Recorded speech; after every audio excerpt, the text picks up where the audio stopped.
Hello students, welcome to S class. आज की class में आप क्लास 9 चैप्टर 10 ग्रेविटेशन से एनसीईआरटी के क्वेश्चन नंबर 1 से लेकर के 22 तक सारे क्वेश्चन एक ही वीडियो में देखेंगे, जो पेज नंबर 144 और 145 पर प्रेजेंट है। तो आइए इस वीडियो को शुरू करते हैं। अगर आप वीडियो को देखना चाहते हैं पर्टिकुलरली पर क्वेश्चन, तो उसकी जो प्लेलिस्ट की लिंक है ऊपर आई बटन में मिल जाएगी, नीचे डिस्क्रिप्शन में आपको मिल जाएगी और वीडियो के लास्ट में मिल जाएगी। कई बार ऐसा होता है कि क्वेश्चन आपको देखना होता है 4, 5 या 6 और वीडियो स्टार्ट हो जाती है 1 से। तो उसके लिए आपको क्या करना होगा कि आप जो क्वेश्चन देखने आए हैं सिर्फ आप वो क्वेश्चन देखें, बाकी इधर उधर अपना टाइम वेस्ट ना करें और अपने पढ़ाई पर ध्यान दें। तो उसके लिए जहाँ पर नीचे टाइमलाइन चलती रहती है कि इतना मिनट हुआ, इतना मिनट हुआ, तो उसके बगल में हमने पुट कर रखा है कि कब कौन सा क्वेश्चन चल रहा है। तो उसके लिए आप उस क्वेश्चन पे जब क्लिक करेंगे तो सारी लिस्ट आपके सामने आ जाएगी, किस टाइमिंग पे कौन सा क्वेश्चन है। आप सीधे उस क्वेश्चन पर जंप करिए, अपने डाउट्स को क्लियर करिए।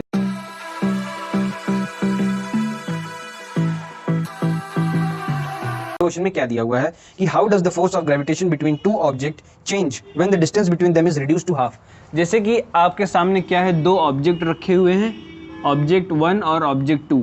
तो इन दोनों के बीच का जो डिस्टेंस है इसको हम लोग क्या ले लेते हैं, इसका r, ये क्या है हमारा डिस्टेंस है लेट सपोज।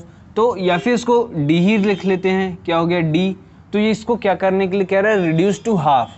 अगर इसको हम लोग क्या कर दें, हाफ कर दें, तो ग्रेविटेशनल फोर्स पर क्या असर पड़ेगा ये हमसे पूछा है।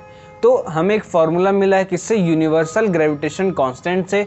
वो क्या है, F इज इक्वल टू है हमारा capital G m1 m2 by r square. ठीक है, क्लियर है आपको। फिर इसके बाद अब इसमें क्या कहा है, डिस्टेंस को हाफ करने के लिए, यानी कि इनका जो रेडियस है इसको क्या करना है, हाफ करना है। तो इसमें हम लोग क्या पुट करेंगे, हाफ। जैसे ये d था, इसको क्या करना है, हाफ करना है। तो हम लोग इसी वैल्यू को इसमें क्या करेंगे, पुट करेंगे। तो ये क्या हो जाएगा, F is equal to capital G m1 m2 by r by 2 का होल स्क्वायर हो जाएगा। क्यों, क्योंकि r की वैल्यू 1 थी और हमें क्या पुट करना है, r की वैल्यू 1/2, क्योंकि 1 से क्या कर दिया, हाफ कर दिया। क्लियर। अब इसको क्या करेंगे हम लोग, अब इसको हम लोग इस तरीके से रखेंगे, F is equal to capital G m1 m2 by, अब ये क्या हो जाएगा, r स्क्वायर हो जाएगा और 2 का क्या हो जाएगा, 4 हो जाएगा। अब इस 4 को क्या करते हैं, ऊपर लाते हैं, तो ये क्या हो जाएगा, ये हो जाएगा 4G m1 m2 by r square. Clear. अब इसकी वैल्यू हम लोग जानते हैं कि हमें फॉर्मूला क्या है, F है। क्लियर है आपको। F इज इक्वल टू क्या है हमारा, ये वैल्यू मिलती है किससे, यूनिवर्सल ग्रेविटेशन कांस्टेंट से। तो अब इसको हम लोग क्या लिख सकते हैं, अब इसको हम लोग लिख सकते हैं F is equal to 4F। लिख सकते हैं कि नहीं लिख सकते हैं, बिल्कुल लिख सकते हैं, क्योंकि इसकी वैल्यू यहाँ पर दी हुई है।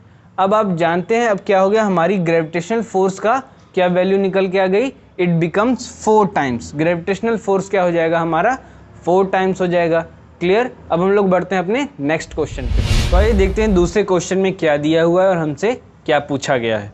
क्वेश्चन 2 कह रहा है कि gravitational force act on all object in proportional to their masses, फिर why then a heavier object does not fall faster than a light object. तो ये हमें बताना है। तो इस चैप्टर में हमने एक फार्मूला जाना है, क्या है वो, न्यूटन्स लॉ ऑफ ग्रेविटेशन का formula, that is F is equal to G और ये हमारा m यानी कि अर्थ का मास और ये स्मॉल m क्या है, ऑब्जेक्ट का mass by r square. Clear. ये फार्मूला हमें मिला है इस चैप्टर से, आप जानते हैं। क्लियर है आपको। और फिर एक दूसरा फार्मूला है, जिसको हमने किस चैप्टर में जाना था, force and laws of motion में जाना था। वो फार्मूला हमारा क्या था, F is equal to ma, जानते हैं आप, मास इनटू एक्सेलरेशन। इसको हम लोग किस तरीके से लिख सकते हैं, A is equal to F by m। Clear है आपको। इसको हम लोग इस तरीके से लिख सकते हैं। क्लियर। अब इसको हम लोग क्या मान लेते हैं, सेकेंड इक्वेशन, और इसको क्या मान लेते हैं, फर्स्ट इक्वेशन। फिर हम लोग क्या करेंगे, from first equation two second equation. तो अब इसमें क्या करना है हमको, सेकेंड इक्वेशन में फर्स्ट इक्वेशन को पुट करना है। किस तरीके से करेंगे, आइए देखते हैं। A acceleration is equal to F की वैल्यू हमें यहाँ पर दे रखी है, जो ये फॉर्मूला हमने किससे जाना, ग्रेविटेशन चैप्टर से जाना है। क्लियर। अब इसमें F की वैल्यूज़ में हम लोग क्या करते हैं, पुट करते हैं। ये हो गया कैपिटल G, ये हमारा मास ऑफ अर्थ हो गया, ये हमारा ऑब्जेक्ट का मास, बाई क्या हो जाएगा r², और ये m इंटू हो जाएगा। क्लियर। अब इसमें क्या होगा, आप देख रहे हैं कि इसमें स्मॉल m क्या है, कॉमन है, इसको क्या कर देंगे, कट कर देंगे। तो यहाँ से हमें a acceleration is equal to क्या मिल जाएगा, capital G mass of earth by r², यानी कि डिस्टेंस बिटवीन डैम। तो इससे हमें क्या पता चला कि सारे मासेस के लिए जो हमारा एक्सेलरेशन है वो कांस्टेंट रहेगा, अगर मास ज़्यादा है या फिर मास कम है। जैसे कि इसमें कहा गया कि हैवियर जो ऑब्जेक्ट है वो क्यों नहीं फास्टर गिरता, क्यों, क्योंकि एक्सेलरेशन सबके लिए क्या है, कांस्टेंट है। क्लियर, ये आपको लिखने के लिए आ जाएगा, इसको आप पॉज करके नोट डाउन कर सकते हैं। तो आइए देखते हैं अपने थर्ड क्वेश्चन में क्या दिया हुआ है और क्या हमसे पूछा है। थर्ड क्वेश्चन कह रहा है कि what is the magnitude of the gravitational force between the earth and 1 kg object of its surface. Earth और ऑब्जेक्ट के बीच में हमें क्या बताना है, ग्रेविटेशनल फोर्स बताना है। ऑब्जेक्ट का मास हमारा कितना दिया हुआ है, 1 kg दिया हुआ है। क्लियर। अब इसके बाद और क्या चीज़ें इसमें दी हुई हैं, और इसमें दिया हुआ है कि mass of the earth is 6 × 10⁻24 kg, यानी कि इसमें अर्थ का मास भी दिया हुआ है, वो क्या है 6 × 10⁻24 kg। और दूसरी चीज़ क्या हुआ दिया हुआ है, रेडियस दिया हुआ है, वो क्या दिया हुआ है 6.4 × 10⁻6 मीटर्स। क्लियर, इसको क्लियर कर लेते हैं। मास ऑफ द अर्थ हमारा 6 × 10⁻24 kg और रेडियस ऑफ द अर्थ हमारा 6.4 × 10⁻6 मीटर गिवन है। अब आप एक फॉर्मूला जानते हैं, वो फॉर्मूला क्या है हमारा, जो इस चैप्टर में है, लॉ ऑफ ग्रेविटेशनल कांस्टेंट का formula, that is F is equal to क्या होता है, capital G mass of earth and mass of object upon r², यानी कि डिस्टेंस बिटवीन देम। तो इस फॉर्मूले के हिसाब से देखा जाए, जो हमें सॉल्व करना है, तो उसमें क्या क्या चीज़ें गिवन है। मास ऑफ अर्थ हमें गिवन है, मास ऑफ ऑब्जेक्ट हमें गिवन है, और दोनों के बीच का डिस्टेंस भी हमें गिवन है। पर एक चीज़ हमें गिवन नहीं है, वो है कैपिटल G, यानी कि ग्रेविटेशनल कांस्टेंट इसमें नहीं दिया हुआ है। जैसे कि क्लासेस के दौरान मैंने आपसे बताया था कि कैपिटल G और स्मॉल g की वैल्यू कई बार क्वेश्चंस में नहीं दी रहती, तो उससे आपको याद करना पड़ता है। तो यहाँ पर कैपिटल G की वैल्यू हमें रखनी पड़ेगी, वो क्या होती है 6.7 × 10⁻11 kg, न्यूटन पर मीटर स्क्वायर। कितना, न्यूटन मीटर स्क्वायर पर kg स्क्वायर। क्लियर। तो इसकी ये यूनिट है, क्या है यूनिट, न्यूटन मीटर स्क्वायर पर kg स्क्वायर। क्लियर, इसको याद रखना होगा। अब इसके बाद इस सारी वैल्यू को हम लोग इसमें पुट करेंगे। वैल्यू तो पुट करना आसान है, पर कैलकुलेशन करना मुश्किल होता है। तो इसको कैलकुलेशन कैसे करना है, इसको भी हम लोग आगे जानते हैं। तो देखिए, इसमें कैपिटल G की वैल्यू इसमें हम लोग पुट कर लेंगे, वो क्या है 6.7 × 10⁻11। इसको एक ब्रैकेट में कर लेते हैं, और दूसरे ब्रैकेट में मास ऑफ अर्थ जो हमें रखना है वो क्या है 6 × 10⁻24। क्लियर। और मास ऑफ ऑब्जेक्ट इसमें हम लोग अपना रख लेते हैं।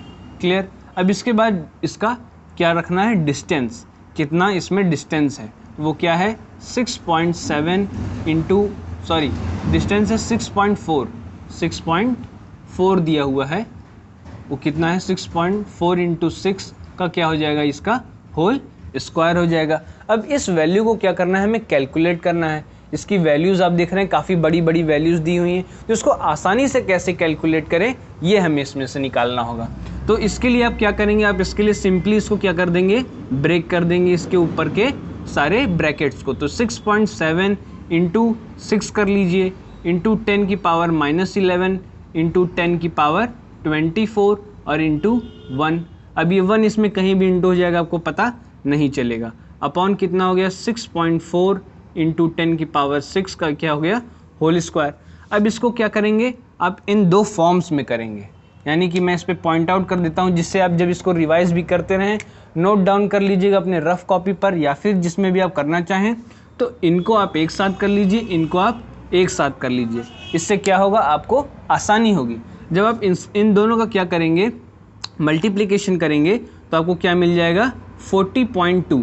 क्लियर, 40.2 आपको यहाँ से मिल जाएगा इंटू 10 की पावर, अब ये -11 है और ये कितना है 24, जिसको आप लोग क्या करेंगे माइनस कर देंगे, पर साइन किसकी रखी जाएगी, प्लस की रखी जाएगी, तो 10 की पावर कितना आ जाएगा 13, और 1 कहीं पे भी इंटू कर देंगे कोई फ़र्क नहीं पड़ेगा।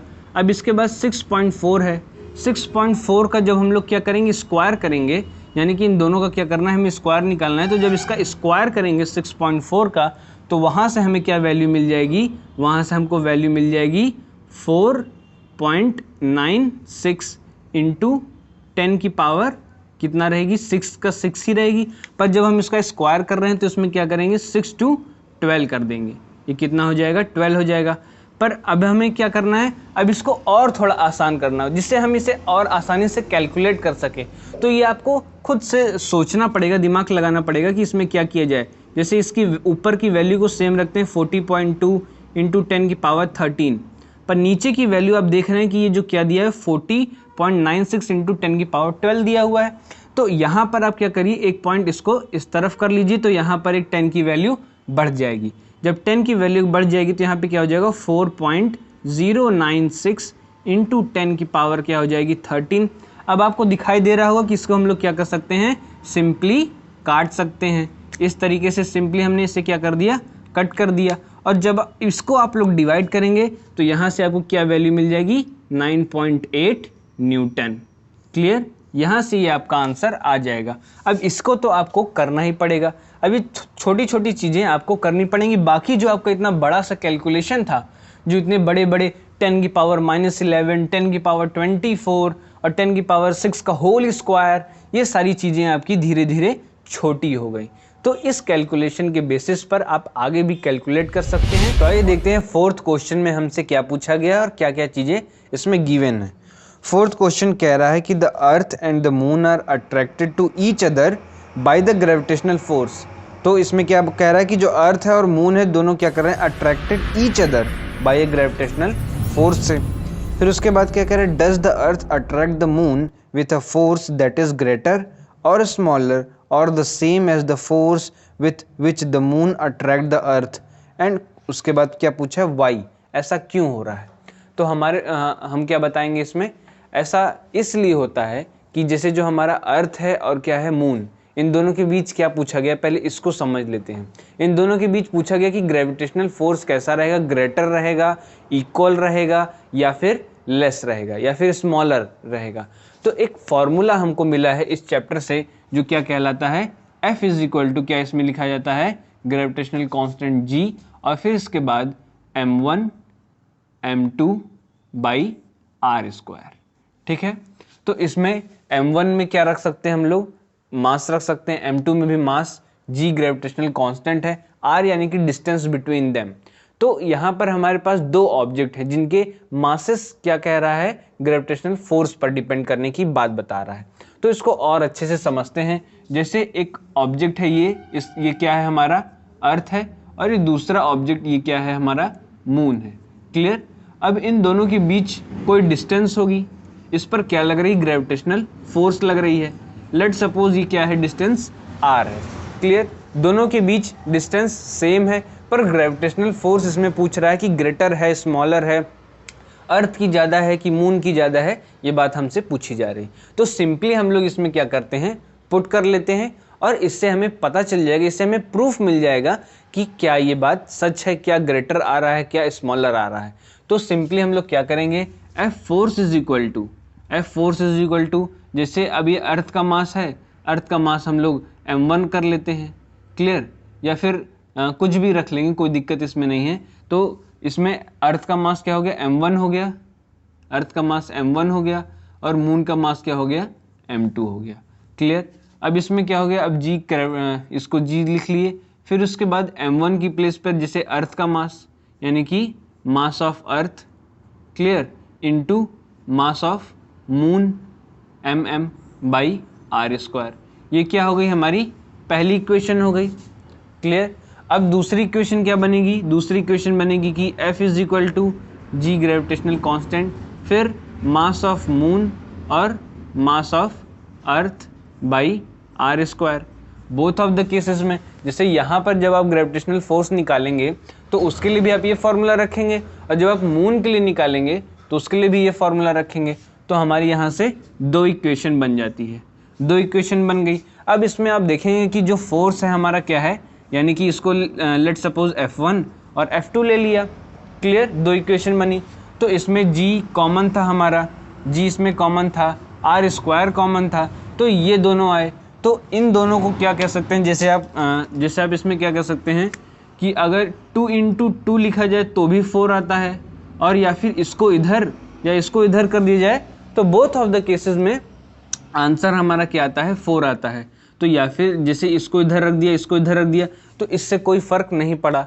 इससे जब कोई फ़र्क नहीं पड़ा तो हमारा आंसर क्या निकला, आंसर निकला कि F1 is equal to F2। अब इसका क्या मतलब है, इसका ये मतलब निकलता है कि जो हमारा ग्रेविटेशनल फोर्स अप्लाई हो रहा है मून पर अर्थ के द्वारा और अर्थ पर मून के द्वारा, वो क्या है, सेम है।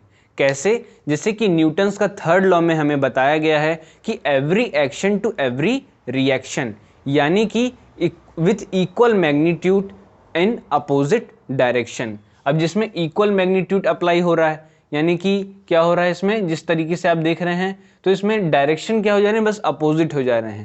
डायरेक्शन कैसे अपोजिट हो रहा है, जैसे मून है वो इस तरफ से लगा रहा है तो उसका डायरेक्शन क्या हो जा रहा है, ये हो जा रहा है, और अर्थ क्या है हमारा इस तरफ से लगा रहा है तो इसका डायरेक्शन ये हो जा रहा है। डायरेक्शन अलग अलग है पर फोर्स दोनों क्या लग रहे हैं, इक्वल लग रहे हैं। तो इसमें हमसे क्या पूछा गया था, हमसे पूछा गया था कि लेस हो रहा है कि मोर हो रहा है कि इक्वल हो रहा है। तो इससे हमारा आंसर क्या निकला है, सेम, यानी कि इक्वल हो रहा है।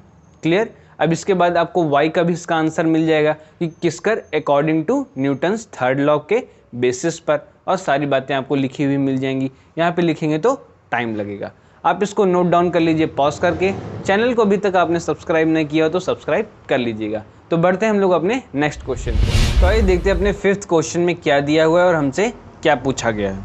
5th क्वेश्चन कह रहा है कि if the moon attracts the earth तो why does the earth not move towards the moon. इसका कारण क्या है कि जब अर्थ और मून क्या करता है, मतलब क्या कहना चाहता है कि अर्थ जब मून को अट्रैक्ट करता है तो why does earth not attracted to moon की तरफ क्यों नहीं जाता, ऐसा क्यों होता है, ऐसा क्या कारण है, ये हमें बताना है।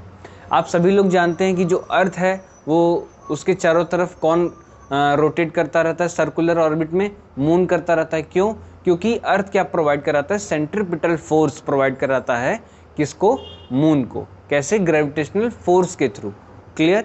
फिर उसके बाद वैसे ही सेम प्रोसेस में वो क्या करता है, अर्थ को भी मून क्या करता है, अट्रैक्ट करता है, पर वो process in a circular orbit में, पर वो प्रोसेस हमें पता नहीं चल पाता है। क्यों, क्योंकि जो उसका मास है अर्थ का वो बहुत ही ज़्यादा है, अर्थ का मास बहुत ज़्यादा है, इसीलिए हमें नहीं पता चल पाता कि अर्थ भी उसके सर्कुलर ऑर्बिट में क्या करता रहता है, मोशन करता रहता है। तो जैसे आपने फॉर्मूला जाना, ये कौन सा formula, F is equal to ये वाला, क्लियर है आपको, ग्रेविटेशनल फोर्स वाला, वो क्या है, G कांस्टेंट, उसके बाद m1 m2 by R square.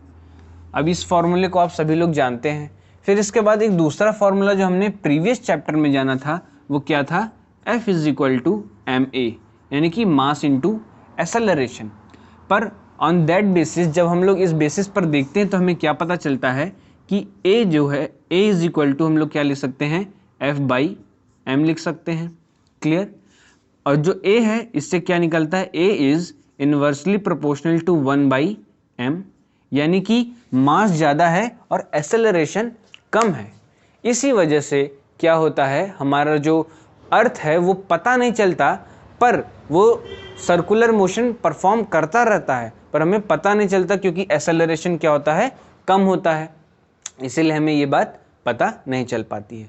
ये पूरे प्रोसेस जो मैंने आपको समझाया ये रिटन में आपके सामने स्क्रीन पर आ जाएगा, आप उसे नोट डाउन कर लीजिएगा। तो आइए देखते हैं अपने 6th क्वेश्चन में क्या दिया हुआ है और हमसे क्या क्या चीज़ें पूछी गई हैं। इसमें क्वेश्चन 6 में कह रहा है कि what happens to the force between two object, क्या होगा अगर दो ऑब्जेक्ट के बीच फोर्स लगाया जाए, if the mass of one object is double. अगर इसमें सबसे पहले पूछा है the mass of one object is double, अगर उन दोनों ऑब्जेक्ट में से पहले या फिर किसी दूसरे दोनों में से किसी एक भी ऑब्जेक्ट का मास अगर डबल कर दिया जाता है तो दोनों के बीच जो फोर्स होगा वो कितना होगा, क्या होगा। तो लेट सपोज ये एक हमारा ऑब्जेक्ट है, ऑब्जेक्ट ए ले लेते हैं और एक दूसरा ऑब्जेक्ट ले लेते हैं जो कि ये क्या है, बी। ठीक है, इसका मास हम लोग ले लेते हैं m1 और इसका मास ले लेते हैं m2। इन दोनों के बीच डिस्टेंस है वो क्या है, r डिस्टेंस है। क्लियर। अब इन दोनों के बीच फोर्स लग रहा है। अब अगर इसमें से एक ऑब्जेक्ट का मास क्या कर दिया जाए, डबल कर दिया जाए तो क्या होगा इसका फोर्स, ये हमसे पूछा है। तो इसको हम लोग लिख लेते हैं कि let the m1 is equal to 2m1, मतलब कि मास कितना हो गया, 2m1 हो गया, मतलब मास का कितना हो गया, डबल हो गया। और दूसरे का हम लोग वैसे ही छोड़ देते हैं क्योंकि एक ही का है। तो आप इस चैप्टर से एक फॉर्मूला जाने हैं, वो क्या है हमारा F is equal to capital G m1 m2 by r square. ये क्या है जी, हमारा ग्रेविटेशनल कांस्टेंट। इस चैप्टर में इस G की वैल्यू आपको याद रखनी चाहिए, जैसा कि हमने अपने पहले की क्लासेस में आपको बताया है। पर यहाँ पर मेन हमारा क्या है, मास को रखना है और हमें फोर्स को निकालना है कि फोर्स हमारा कितना आ रहा है। तो G की वैल्यू को वैसे ही रहने दीजिए और m1 के प्लेस पे क्या रख दिया जाएगा, 2m1, और m2 की जगह m2 ही रहेगा, बाई क्या हो जाएगा, r स्क्वायर। अब इसके बाद इसमें आप क्या कर सकते हैं, 2 को क्या कर सकते हैं, बाहर ला सकते हैं। 2 को बाहर ला दिए तो क्या हो गया, G m1 m2 by r square. अब ये जो वैल्यू है, इस वैल्यू का आप क्या जानते हैं, आप इस वैल्यू के इक्वल जानते हैं, क्या, f जानते हैं। तो इसका मतलब क्या निकलता है कि F इज इक्वल टू हमारा कितना हो गया, 2F हो गया। इसका मतलब कि जो हमारा फोर्स है, यानी कि जो हमारा ग्रेविटेशनल फोर्स लग रहा है वो कितना हो जाएगा, डबल हो जाएगा जब हम लोग इसका मास क्या करेंगे, डबल करेंगे। क्लियर। अब दूसरा सवाल हमसे क्या पूछा है, अब इसमें दूसरा सवाल हमसे पूछा गया है कि the distance between the object is double and triple. जो इसके बीच का जो डिस्टेंस है उसको क्या कर दिया जा रहा है, डबल कर दिया जा रहा है और ट्रिपल कर दिया जा रहा है। तो क्या हो रहा है, इसका ग्रेविटेशनल फोर्स।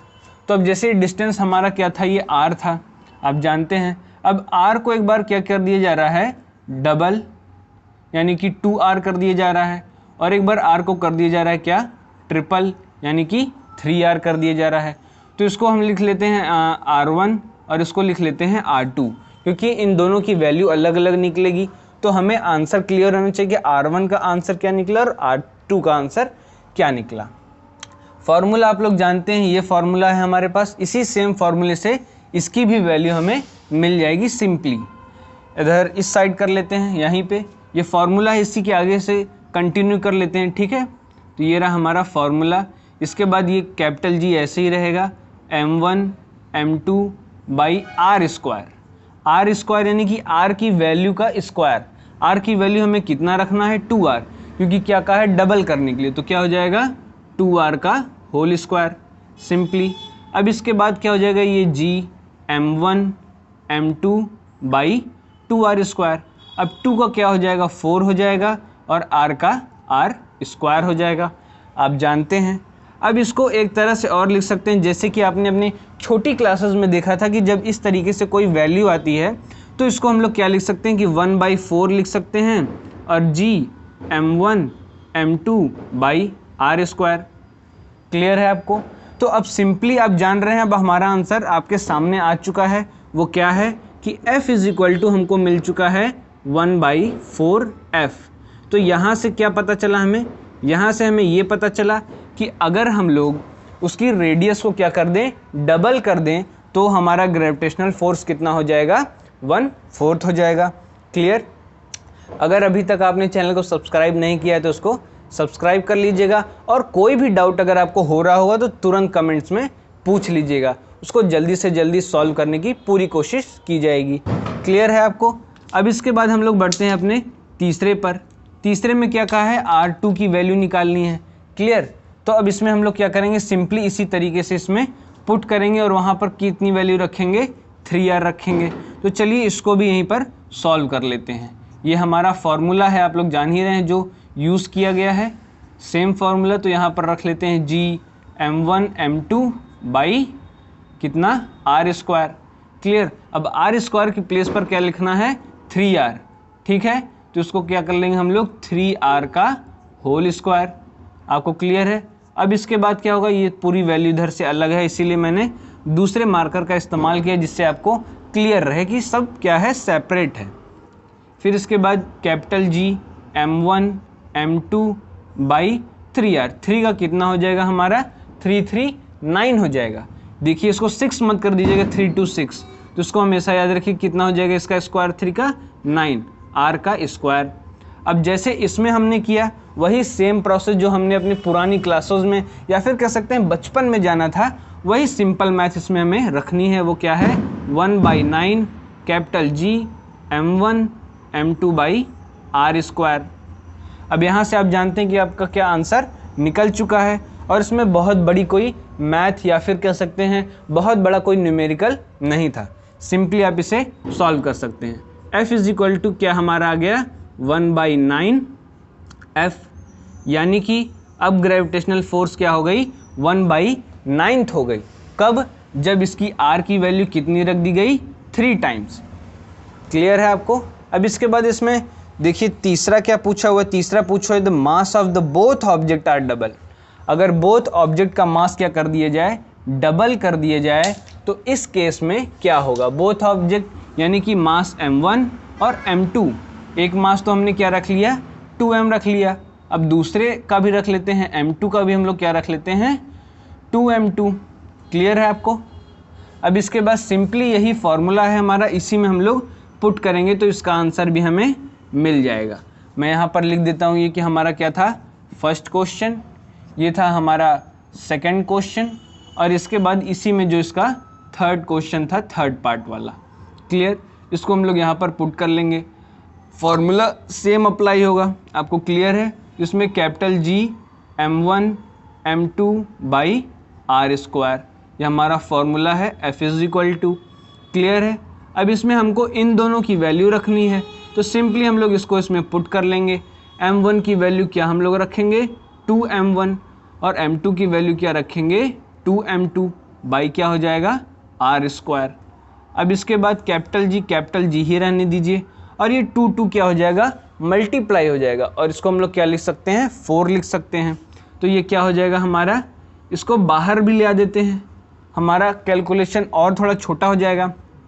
तो इसको हम लोग क्या करेंगे, इसको लिख देंगे 4G m1 m2 by R square.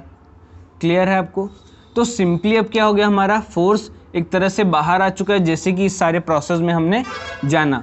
वो क्या हो गया हमारा, F force is equal to क्या आ गया, 4F, यानी कि अब हमारा ग्रेविटेशनल फोर्स कितना है, 4 टाइम्स बढ़ चुका है। कितना, 4 टाइम्स। हमने एक का मास डबल किया तो हमारा कितना हो गया था, डबल, और जब हमने दोनों मास डबल कर दिया तो कितना हो गया, 4 टाइम्स। क्लियर। आपको कोई डाउट होगा तो आप तुरंत कमेंट में पूछ लीजिएगा, उसको सॉल्व किया जाएगा। तो आइए देखते हैं क्वेश्चन 7 में हमसे क्या पूछा है और हमें इसमें क्या चीज़ें बतानी हैं। क्वेश्चन 7 कह रहा है कि what is the importance of universal law of gravitation. इसमें हमें क्या बताना है कि क्या इम्पॉर्टेंस है यूनिवर्सल लॉ ऑफ ग्रेविटेशन का। सबसे पहला इम्पॉर्टेंस तो ये है कि ये जो ग्रेविटेशनल फोर्स है ये हमें बाइंड करती है अर्थ से, ये सबसे पहला है।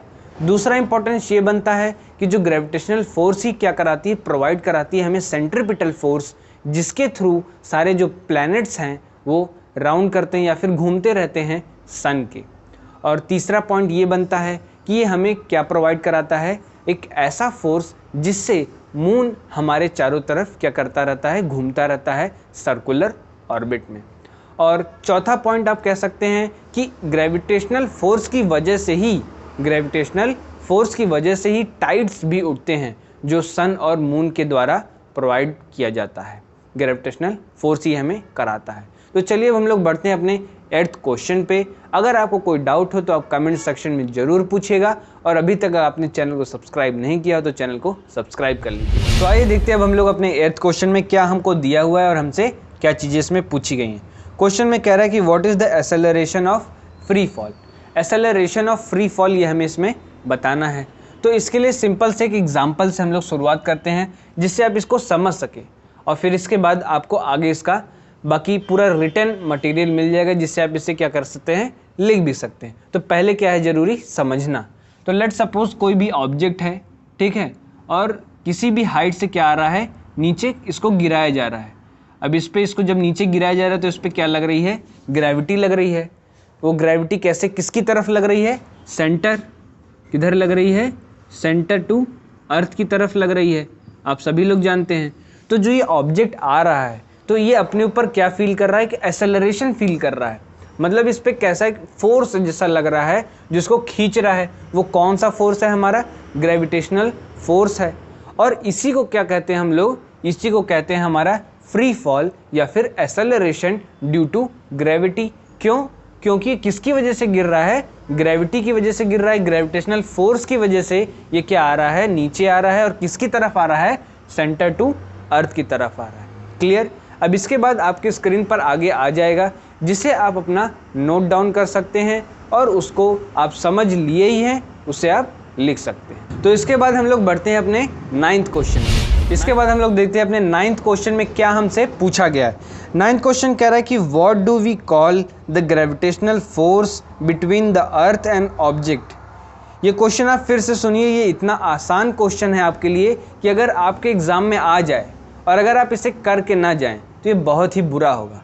इसे आप सुनिए, समझिए, और अगर आप चैप्टर पढ़ें तो आपके दिमाग में इसका आंसर भी आ गया होगा। मैं एक बार फिर से इसे रीड करता हूं जिससे आप इसे समझ सकें कि what do we call the gravitational force between the earth and object. Simply हम लोग इसे क्या कहेंगे, सिंपल वर्ड्स में से हम लोग कहेंगे ग्रेविटी। ग्रेविटी, यस, ये क्या है, ग्रेविटी ही है जो ग्रेविटेशनल फोर्स को बताती है। किसकी तरफ, सेंटर ऑफ अर्थ की तरफ। तो सिंपली हमारा आंसर क्या है, ग्रेविटी। या फिर अगर आप कहना चाहें और दूसरा ऑप्शन आप क्या कह सकते हैं कि फोर्स ऑफ ग्रेविटी।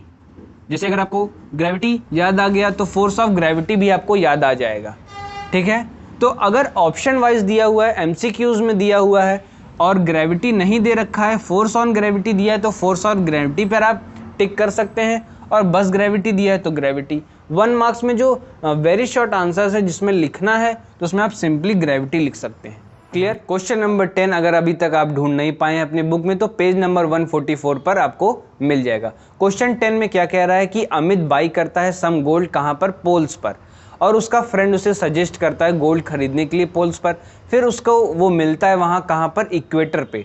और दोनों केसेस में जो उसका गोल्ड का जो वेट है वो क्या हो जाता है, डिफरेंट हो जाता है। तो क्या उसका दोस्त एग्री करेगा कि उसने जो गोल्ड खरीदा है वो सेम वेट का था कि नहीं? अगर नहीं करेगा तो उसके लिए हमें क्या देना है, एक्सप्लेनेशन देना है। और इसमें एक हिंट दिया हुआ है जैसा कि आप देख सकते हैं। तो उसमें क्या कह रहा है कि जो जी की वैल्यू है वो पोल्स पर ग्रेटर है और इक्वेटर पर लेस है। तो इस चीज़ को हम लोग किससे समझते हैं कि एग्जाम्पल से समझते हैं। लेट सपोज यहाँ पर क्या है, हमारा पोल है और यहाँ पर क्या है, हमारा इक्वेटर है। क्लियर। तो यहाँ पर मास ले लेते हैं, जैसे उसने कितना केजी या फिर कह सकते हैं कितने मास में खरीदा। तो लेट सपोज आप ले लीजिए 50 केजी में उसने क्या खरीदा, गोल्ड खरीदा।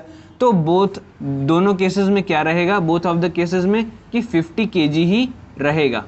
पर डिफरेंस यहाँ पर क्या आने वाला है, डिफरेंस ये आने वाला है जो हमें दिया भी हुआ है हिंट के तौर पे कि इक्वेटर और पोल पर जी की वैल्यू क्या रहेगी, डिफरेंट।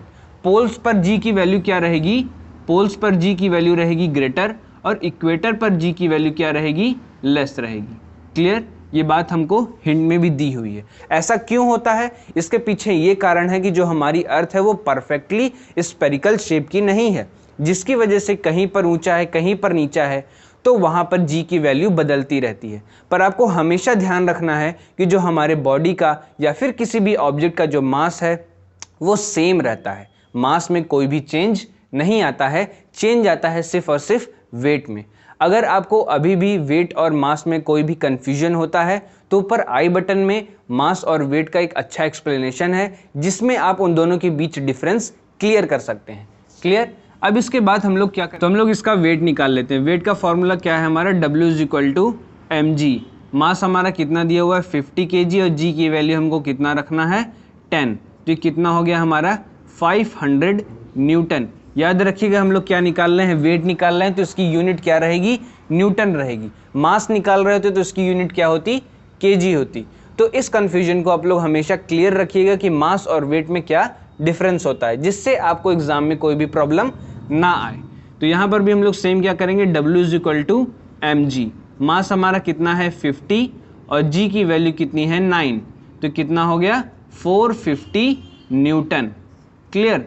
अब यहाँ पर आप देख सकते हैं कि डिफरेंस आ गया दोनों के वेट में। मास तो सेम था, तो इससे हमें क्या पता चला कि जो अमित का फ्रेंड है वो डिसएग्री कर जाएगा, वो कहेगा कि दोनों के वेट में डिफरेंस है, तुम जो कर रहे हो वो गलत है, या फिर जो तुमने बाई किया है वो गलत है।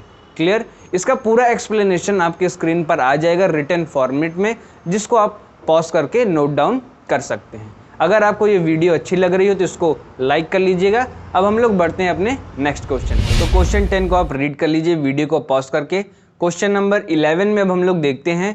क्वेश्चन नंबर 11 में हमसे क्या कह रहा है कि जो क्रम्पल्ड क्या हुआ है, पेपर हुआ है और एक प्लेन शीट ऑफ पेपर है, तो उन दोनों में क्या डिफरेंस, ऐसा क्यों हो रहा है कि जो हमारा क्रम्पल्ड पेपर है वो जल्दी मतलब डाउन हो जा रहा है, गिर जा रहा है, और जो हमारा प्लेन शीट ऑफ पेपर है वो क्यों स्लो उससे गिरता है।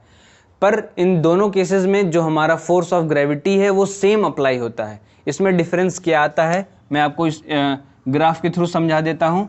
ये लेट सपोज एक हाइट h हाइट है, यहाँ से ये क्या है हमारी एयर है। क्लियर। ये हमारी क्या है, एयर है, और यहाँ पर ये क्या है हमारा एक क्रम्पल्ड किया हुआ पेपर है, और ये कि प्लेन शीट ऑफ पेपर है। तो दोनों केसेस में क्या हो रहा है आप देख रहे होंगे, इसका सरफेस एरिया जो है वो बहुत ही ज़्यादा है और इसका सरफेस एरिया बहुत ही कम है। तो ये लेस सरफेस एरिया होने के कारण, क्या होता है, लेस सरफेस एरिया होने के कारण क्या होता है, ये जल्दी गिर जाता है। क्यों? क्योंकि इस पे जो एयर का रेजिस्टेंस होता है वो कम लगता है, और इस पे जो होता है एयर का रेजिस्टेंस ज़्यादा लगता है। क्यों? क्योंकि इसका सरफेस एरिया ज़्यादा है। तो इसी कारण की वजह से जो हमारा प्लेन शीट ऑफ पेपर होता है वो धीरे धीरे करके नीचे आता है, और जो हमारा क्रम्पल्ड मतलब जो एक तरीके से फोल्डेड जो है हमारा जो पेपर, वो जल्दी गिर जाता है। क्यों? उसका सरफेस एरिया कम होता है। क्लियर। अब ये पूरी जो प्रोसेस है ये आपको रिटन फॉर्मेट में आपके स्क्रीन पर आ जाएगी, जिसे आप नोट डाउन कर सकते हैं और अपने और क्वेश्चंस को आगे बढ़ सकते हैं। तो चलिए हम लोग बढ़ते हैं अपने नेक्स्ट क्वेश्चन पे। तो क्वेश्चन नंबर 12 में हमसे पूछा है, हमें वेट बताना है न्यूटन में। एक ऑब्जेक्ट दिया हुआ है, उसका मास कितना है 10 kg। ध्यान रखिए हमको मास दिया हुआ है, ऑब्जेक्ट का मास कितना दिया हुआ है 10 kg, और इसका हम लोग को क्या बताना है, वेट बताना है कि अर्थ पर इसका वेट कितना होगा और मून पर इसका कितना वेट होगा। ग्रेविटेशनल फोर्स जैसे कि इसमें दे रखा है कि जो अर्थ पर है उसके 1/6 है कहाँ पर, मून पर। क्लियर। तो अब हम लोग इस क्वेश्चन को और आगे बढ़ाते हैं। तो इसमें हमको ज़रूरत पड़ेगी किसकी, जी की।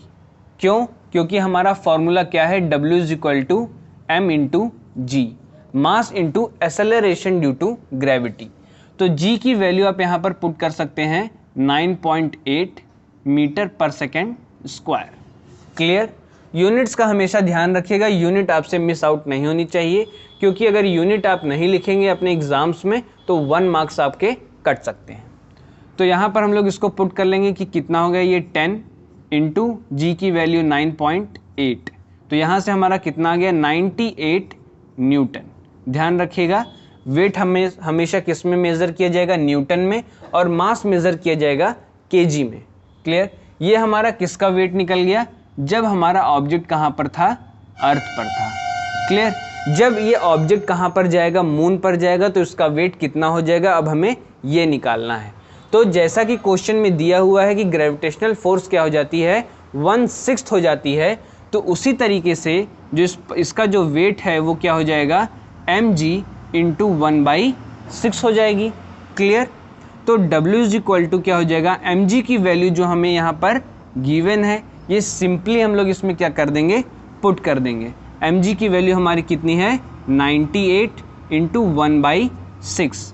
तो फिर जब इसको क्या करेंगे आप क्रॉस करेंगे, या फिर कह सकते हैं कट करेंगे, तो ये कितना हो जाएगा 3, और ये कितना हो जाएगा 49, और इसको जब कट करेंगे तो आपकी वैल्यू कितनी आ जाएगी 16.33 न्यूटन। क्लियर। तो आप देख सकते हैं कि इन दोनों के वेट में कितना डिफरेंस आया। 16.33 न्यूटन मून पर आया और 98 न्यूटन कहाँ पर आया, अर्थ पर आया। क्लियर। पर दोनों के मासेस क्या हैं, सेम है, 10 kg और 10 kg यहाँ पर भी पुट किया गया। तो आइए देखते हैं क्वेश्चन नंबर 13 में हमको क्या दिया हुआ है और क्या क्या चीज़ें हमसे इसमें पूछी गई हैं। क्वेश्चन नंबर 13 कह रहा है कि ball is thrown vertically upward with a velocity of 49 metre per seconds. और इसमें कैलकुलेट क्या करना है, maximum height to which it rises the total, और सेकेंड क्या कह रहा है, the total time is taken to return to the surface of the earth. तो इसमें क्या बता रहा है कि एक बॉल है जिसको वर्टिकली क्या किया जा रहा है, अपवर्ड फेंका जा रहा है। तो लेट सपोज एक हाइट h ले लेते हैं, जैसे ये क्या है हमारी, एक तरह से एक ग्राफ है और इसमें एक हाइट h तक एक बॉल को क्या किया जा रहा है, फेंका जा रहा है, क्योंकि हमें हाइट फाइंड करनी है पहली बात में। ठीक है, जो पहला क्वेश्चन है हमारा सबसे पहला। फिर दूसरा क्वेश्चन हमसे क्या पूछा कि टाइम कितना लग रहा है इस बॉल को वापस आने में, यानी कि जब ये बॉल वापस आती है तो इसमें हमें क्या बताना है, यहाँ पर टाइम बताना है कि इस हाइट को कवर करके कितना वापस आती है, कितने टाइम में। तो सबसे पहले इसमें हमें गिवन क्या क्या चीज़ें हैं, जिसमें सबसे पहले हमें गिवन है u इज इक्वल टू हमारा कितना दिया है, 48 मीटर पर सेकेंड, यानी कि जो बॉल की जो इनिशियल वेलोसिटी है वो कितनी है, 48 metre per second. 48 metre per second की स्पीड से बॉल वर्टिकली अपवर्ड क्या किया जा रही है, फेंकी जा रही है, थ्रो की जा रही है। फिर उसके बाद एक ऐसे पॉइंट पर बॉल पहुंचती है और फिर रुक जाती है, तो वो हमारा क्या हो जाता है, फाइनल पोजीशन। तो फाइनल पोजीशन से और यह हमारे जो इनिशियल पॉइंट था इसके बीच की हमें क्या करनी है, हाइट फाइंड करनी है। और जब ये हमारे फाइनल पॉइंट पे पहुंचती है तो उसकी जो फाइनल वेलोसिटी होती है वो क्या हो जाती है, 0 मीटर पर सेकेंड। क्लियर है आपको। जैसी बॉल वहाँ पे पहुँचेगी क्या हो जाएगी, स्टॉप हो जाएगी और फिर कैसे नीचे वापस आने लग जाएगी, तो उसकी फाइनल वेलोसिटी क्या हो जाएगी, 0 हो जाएगी। और एक चीज़ और इसमें गौर करने की चीज़ है कि जब आपकी ये जो बॉल है, जब ये वर्टिकली अपवर्ड जा रही है तो इसके ऊपर जो ग्रेविटेशनल फोर्स लग रहा है वो तो डाउनवर्ड लग रहा है, क्योंकि ग्रेविटेशनल फोर्स हमारा किधर लगता है, डाउनवर्ड पोजीशन में लगता है। तो यहाँ पर जो g की वैल्यू पुट होगी वो g की वैल्यू कैसी पुट होगी, -9.8 metre per second. Clear, metre per second square. आपको क्लियर हो गया कि हमारी g की वैल्यू क्या रहेगी, निगेटिव रहेगी। इसके बाद इसमें कौन सा फॉर्मूला यूज़ होगा जिससे हम इसकी h हाइट को क्या कर सकें, फाइंड कर सकें। तो सिंपली जैसे आपने प्रीवियस क्लासेस में आपने जाना या फिर प्रीवियस वीडियोस में आपने जाना कि किस तरीके से हमने इक्वेशन ऑफ मोशन को सॉल्व किया था और उसके डेरिवेशन को समझा था, उसमें हमें 3 इक्वेशन दी गई थी। फर्स्ट इक्वेशन हमारी क्या थी, फर्स्ट इक्वेशन थी हमारी v is equal to you plus A T. V क्या था हमारा final velocity, u initial velocity, a acceleration and t time था। सेकेंड हमारी इक्वेशन क्या थी, s is equal to U T plus half A T square. ये plus है और ये t है। क्लियर, t हमारा टाइम है, a एक्सेलरेशन और ये u क्या है, इनिशियल वेलोसिटी, s क्या है हमारा डिस्प्लेसमेंट है। फिर इसके बाद थर्ड इक्वेशन क्या थी हमारी, v square is equal to you square plus 2as। Clear. अब इसमें हमें फाइंड करना है क्या चीज़, हाइट फाइंड करनी है, यानी कि एक तरह से आप क्या कह सकते हैं कि डिस्प्लेसमेंट हमें फाइंड करनी है। इस पॉइंट से इस पॉइंट तक जो बॉल ट्रेवल की वो क्या कहलाया, हमारे डिस्प्लेसमेंट कहलाया, या हमारे इनिशियल पॉइंट से फाइनल पॉइंट तक। तो उसको इस केस में क्या रखा गया, हाइट रखा गया, क्योंकि ये ग्रेविटेशन का केस बनता है। फिर इसके बाद आप देखेंगे कि हमारा कौन सा इसमें फॉर्मूला बैठेगा इसको यूज़ करने के लिए। तो 2 फॉर्मूले हैं, एक s जिसमें हम लोग h हाइट रख करके निकाल सकते हैं और एक दूसरा।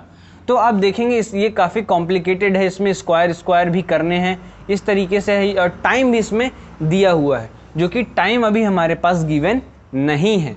तो हम लोग किस फॉर्मूले का यूज़ करेंगे, जो हमारा थर्ड इक्वेशन ऑफ मोशन है इसका हम लोग इसमें यूज़ करेंगे। पर किस तरीके से करेंगे वो मैं आपको दिखाता हूँ। सबसे पहले हम लोग इसमें क्या लिखेंगे कि v square is equal to you square plus 2as। अब इसमें देखिए 2 चीज़ें आई, एक हमारा s है और एक हमारा h है, जो अभी आपको मैंने समझाया। तो इस s को हम लोग क्या पुट करेंगे, h पुट करेंगे। क्लियर, क्योंकि हमें क्या फाइंड करनी है, हाइट फाइंड करनी है और डिस्प्लेसमेंट ही क्या है हमारी, हाइट है। और दूसरा एसेलरेशन, जब हम लोग ग्रेविटेशन की बात कर रहे हैं तो जो हमारा क्या है, ग्रेविटेशन एसेलरेशन ड्यू टू जो ग्रेविटेशन है जो हम लोग अपने फॉर्मूले में यूज़ करते हैं F is equal to ma, या फिर आप कह सकते हैं F is equal to mg यानी कि acceleration due to gravity. Okay, तो यहाँ पर क्या हो जाएगा, यहाँ पर हम लोग s की जगह यूज़ करेंगे h और a की जगह यूज़ करेंगे क्या चीज़, g। a की जगह हम लोग क्या यूज़ करेंगे, g यूज़ करेंगे। और आप जानते हैं g की वैल्यू हमें क्या रखनी है, -9.8। ये क्वेश्चन में गिवन नहीं रहेगा, क्वेश्चन में कई बार गिवन रहता है 9.8 और कई बार गिवन रहता है 10, तो वहाँ पर तो आप पुट कर सकते हैं, पर इस वैल्यू को आपको हमेशा याद रखनी पड़ेगी। कहीं जैसे इस क्वेश्चन में आपको ये चीज़ गिवन नहीं थी तो आपको याद रहेगी, तभी आप सॉल्व कर पाएंगे। तो चलिए अब इसमें हम लोग इसको पुट करते हैं, क्या हो जाएगा हमारा v square equal to you square और प्लस 2, अब a की जगह क्या हो जाएगा g और s की जगह क्या हो जाएगा h। ठीक है, v स्क्वायर की वैल्यू क्या हो जाएगी 0 का क्या हो जाएगा whole square is equal to u हमारा कितना है 48, तो 48 का क्या हो जाएगा होल स्क्वायर और प्लस 2g और h। g की वैल्यू आप जान रहे हैं तो g की वैल्यू भी इसमें हम लोग क्या कर लेते हैं, पुट कर लेते हैं, तो वो कितनी हो जाएगी -9.8। तो इसको यहाँ पे ब्रैकेट में लिख देते हैं -9.8 इंटू एच। अब आप जान रहे हैं हमें क्या फाइंड करना है, h फाइंड करना है। तो h को हम लोग इस साइड ले आते हैं सिंपली तौर पे, जैसे h को हम लोग इस साइड लाए या फिर इस फॉर्मूले में ही लाऊंगा तो आपको ज़्यादा क्लियर समझ में आता है। इसको ऐसे ही मैं छोड़ देता हूँ, इस फॉर्मूले से पहले मैं लेकर के आता हूँ, फिर उसके बाद आपको इस इक्वेशन को भी उसमें ला करके दिखाता हूँ। जैसे h इधर आ गया, या फिर इस तरीके से आप देख लीजिए कि एक एक चीज़ इधर आती जाती है, फिर h इज इक्वल टू आपको सिंपल हो जाएगा किस तरीके से आपको सॉल्व करना है। तो क्या हो जाएगा v square minus you square, और ये जो हमारा प्लस 2gh है, प्लस 2gh कैसे हो जाएगा, ये आ जाएगा हमारा नीचे plus 2g is equal to h। ये क्या था हमारा इनटू था, जब ये इस साइड आया यानी कि जब हमारे लेफ्ट हैंड साइड आया तो क्या हो गया, डिवाइड में हो गया, आप जानते हैं। तो इस तरीके से ये क्या हमारी हो गई इक्वेशन। अब इसी इक्वेशन पे ये जो हमारा जो वैल्यूज़ हैं इसको हम लोग क्या कर लेंगे, पुट कर लेंगे, तो आपको आसानी से समझ में आ जाएगा कि इसको किस तरीके से रखा गया। अगर मैं इसे डायरेक्ट रख देता तो आप समझ नहीं पाते कि किस तरीके से इसको किस तरीके से लाए और कैसे रख दिए, नहीं समझ में आता। तो अब सिंपली आप ये जो सारी वैल्यू है इसमें आप पुट कर लीजिए। तो 0 का स्क्वायर देखिए क्या हो जाएगा, 0 का स्क्वायर 0 हो जाएगा, माइनस यू का स्क्वायर 48 का होल स्क्वायर जब आप करेंगे तो कितना हो जाएगा 2401। ये तो सिंपल सा है, आप इसको कर सकते हैं, जैसे 48 इंटू 48 कर देंगे, 48 इंटू 48 कर देंगे तो आपका आ जाएगा। क्लियर, इतना आ गया। फिर उसके बाद 2 इंटू कितना है हमारा -9.8 है, इसको आप लोग इंटू कर लेंगे तो इसकी वैल्यू भी आ जाएगी। सिंपल इसको आप कैलकुलेट कर लीजिए तो क्या आ जाएगा, जैसे ये हमारा क्या आ गया -2401 अपॉन 28 कितना हो जाएगा हमारा 28 हो जाएगा 16 और इतना कितना हो जाएगा ये 19.6। क्लियर, और वो भी कैसा माइनस, तो माइनस से क्या हो जाएगा कैंसल आउट हो जाएगा। और इसको जब आप कैंसिल करेंगे, इसको सिंपली आप कैसे कैंसिल कर सकते हैं, इसको सिंपली आप कैसे कैंसिल कर सकते हैं, दोनों साइड अगर आप क्या कर दें, दोनों साइड अगर आप कर दें 10 की मल्टीप्लिकेशन, यानी कि ऊपर भी और नीचे भी जब आप 10 का मल्टीप्लाई कर देंगे तो ये हमारी वैल्यू क्या हो जाएगी 2401 अपॉन 196। सिंपल है। अब इसको डिवाइड करना आपके लिए आसान रहेगा, तो जब आप इसको डिवाइड करेंगे तो आपकी वैल्यू कितनी आ जाएगी 122.5 मीटर। यानी कि ये है हमारा क्या डिस्टेंस या डिस्प्लेसमेंट, या फिर कह सकते हैं कि हाइट। ये जो बॉल को जब वर्टिकली अपवर्ड फेंका गया तो ये बॉल इतनी मीटर की हाइट क्या करती है, कवर करती है। तो हम लोग बढ़ते हैं अपने इसके नेक्स्ट पार्ट पर। अगर आप इसको नोट डाउन करना चाहते हैं तो वीडियो को पॉज करके आप इसे नोट डाउन कर सकते हैं। अब हम लोग बढ़ते हैं अपने नेक्स्ट पार्ट पर। तो 13 क्वेश्चन के सेकंड पार्ट पे हम लोग बढ़ते हैं। सेकंड पार्ट में हमसे पूछा गया कि टोटल टाइम कितना लगेगा उस ऑब्जेक्ट को, या फिर ऑब्जेक्ट ने उस बॉल को वापस नीचे आने में। जैसे कि क्या थी हमारी हाइट थी, एक हाइट h हाइट से क्या आ रहा था, बॉल नीचे आ रहा था। अब क्या आ रहा है, जैसे इससे पहले क्या गया था, ऊपर गया था किसी एक पॉइंट तक, अब वहाँ से क्या आ रहा है, वापस नीचे आ रहा है। ये टाइम हमें इसमें बताना है। h हाइट से जो टाइम, h हाइट क्या थी, हमारी हाइट निकल गई थी, यानी कि हमारी हाइट कितनी हो गई थी अब 122.5 मीटर। इतनी हाइट हो गई थी। अब इस हाइट से हमें क्या निकालनी है, टाइम निकालना है। तो टाइम निकालने के लिए हमारे पास क्या है, दो इक्वेशन है। एक इक्वेशन है कि ut प्लस हाफ AT², यहाँ से भी हमें क्या निकल जाएगा, टाइम निकल जाएगा। और दूसरी इक्वेशन क्या है, दूसरी इक्वेशन है हमारा v is equal to you plus AT। अब दो इक्वेशन है आपके सामने। अब दोनों इक्वेशन में आपके पास ऑप्शन आता है कि आप किस इक्वेशन से इसको सॉल्व करते हैं। जैसे ये जो हमारी जो दूसरी इक्वेशन है, इसको आप देख रहे हैं काफ़ी बड़ी है, इसमें 2 बार t दिया है, 1 बार स्क्वायर दिया हुआ है, तो इसको सॉल्व करने में टाइम लगेगा। पर हमें अपना टाइम बचाना है, क्योंकि एग्ज़ाम में भी हमें अपने कम टाइम में इस क्वेश्चन को सॉल्व करना है, अगर ये एग्ज़ाम में आ जाता है तो इसके लिए हमारे पास गिवन चीज़ें क्या क्या हैं आप देख सकते हैं कि v की वैल्यू हमारे क्या थी, 0 मीटर पर सेकेंड थी, और u की वैल्यू हमें क्या दी हुई थी, 49 मीटर पर सेकेंड। और दूसरी चीज़ क्या है, ए एक्सेलरेशन। ए एक्सेलरेशन को हमको क्या रखना था, ए एक्सेलरेशन को हमको रखना था g, जिसकी वैल्यू हमारे पास क्या है, g की value -9.8 metre per second. Clear हो गया आपको। ये तीनों चीज़ें इसमें फिट हो जा रही हैं और हमें क्या मिल जा रहा है, टाइम मिल जा रहा है। तो अब इस इक्वेशन को हम लोग इसमें पुट करते हैं। वो क्या है हमारा, v is equal to you plus AT। v की वैल्यू क्या हो गई, 0 हो गई। u की वैल्यू क्या हो गई हमारी 49, और प्लस a यानी कि कितना हो गया, -9.8 इंटू टी। क्लियर। अब इसको हम लोग क्या करते हैं, एक साथ इसको रख लेते हैं। तो वो क्या हो जाएगा, 0 इज इक्वल टू 49 और प्लस माइनस माइनस हो जाएगा 9.8 टी। क्लियर है आपको। अब ये -9.8 अगर हम लोग इस तरफ लाएं तो वो क्या हो जाएगा, plus 9.8 T is equal to 49। तो अब हमें क्या निकालना है, आप जानते हैं कि हमें टाइम निकालना है। तो time t is equal to कितना हो जाएगा, 49 बाई 9.8। अब 9.8 है तो इसको सिंपली हम लोग सिंपल वे में करने के लिए क्या करेंगे कि 49 इंटू 10 अपॉन 9.8 इंटू 10, तो हमें क्या मिल जाएगा, 490 बाई 98। जब इसको आप क्या करेंगे, सिंपली डिवाइड करेंगे तो आपके पास कितना आ जाएगा, 5 सेकेंड्स। यानी कि 5 सेकेंड्स को टाइम लगता है वापस आने में। पर हमसे क्या पूछा गया है, टोटल टाइम पूछा गया है। तो टोटल टाइम के लिए क्या होता है, यानी कि time of descent is equal to time of ascent. ये आप जानते होंगे, मैं अगर नहीं जानते तो मैं आपको बता दे रहा हूँ कि टाइम ऑफ क्या चीज़, एसेंट इज इक्वल टू क्या होता है, टाइम ऑफ डिसेंट।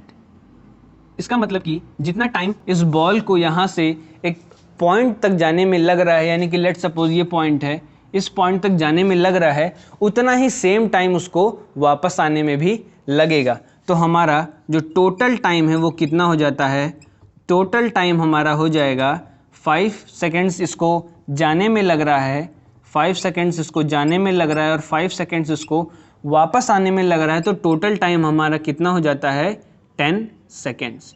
10 सेकेंड्स में ये बॉल क्या करती है, ऊपर भी जाती है और वापस नीचे भी आ जाती है। अगर आपको कोई भी डाउट होता है इस क्वेश्चन के रिलेटेड तो आप कमेंट सेक्शन में ज़रूर पूछेगा, आगे आने वाली क्लास में इसको डिस्कस किया जाएगा। तो आइए देखते हैं क्वेश्चन नंबर 14 में क्या दिया हुआ है और क्या क्या चीज़ें इसमें हमसे पूछी गई हैं। क्वेश्चन नंबर 14 कह रहा है कि stone is release from the top of a tower of a height 19.6 metre, calculate its final velocity just before touching the ground. यानी कि एक स्टोन है जिसको एक हाइट से क्या कर दिया गया है, ड्रॉप कर दिया गया है।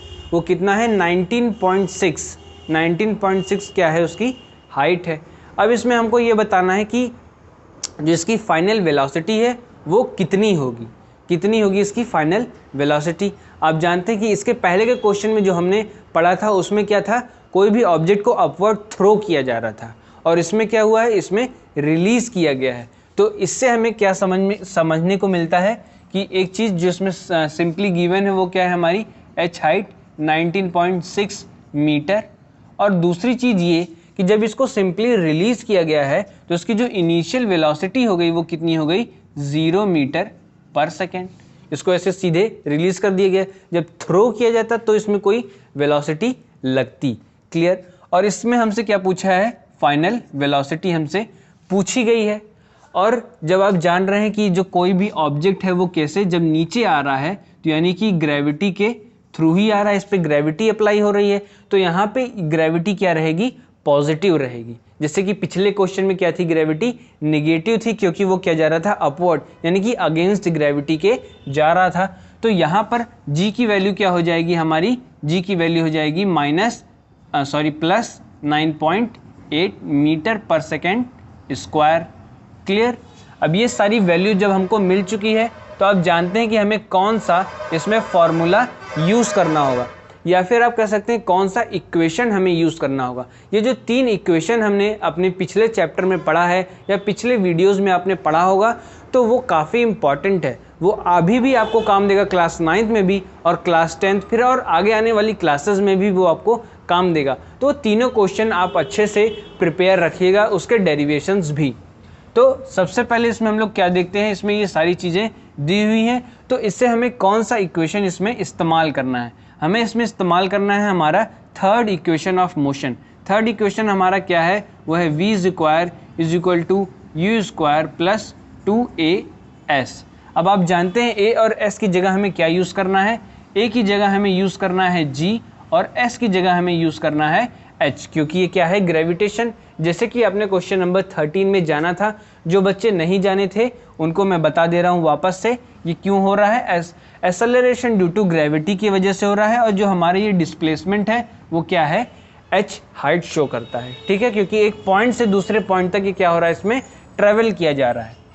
इसके बाद इसमें हम लोग इसको इस तरीके से लिख सकते हैं कि v square is equal to you square plus 2, और ये क्या हो जाएगा हमारा g और h। अब इसमें हमको क्या निकालना है, v फाइनल वेलोसिटी इसमें हमको फाइंड करनी है, तो इसकी वैल्यू क्या हो जाएगी, अभी सिर्फ v square is equal to initial velocity हमारी कितनी है, 0 का होल स्क्वायर, तो वो क्या हो जाएगा, 0 ही हो जाएगा, प्लस 2 g की वैल्यू क्या है हमारी 9.8 है, और इंटू h हमारा कितना है, इंटू 19.6 है।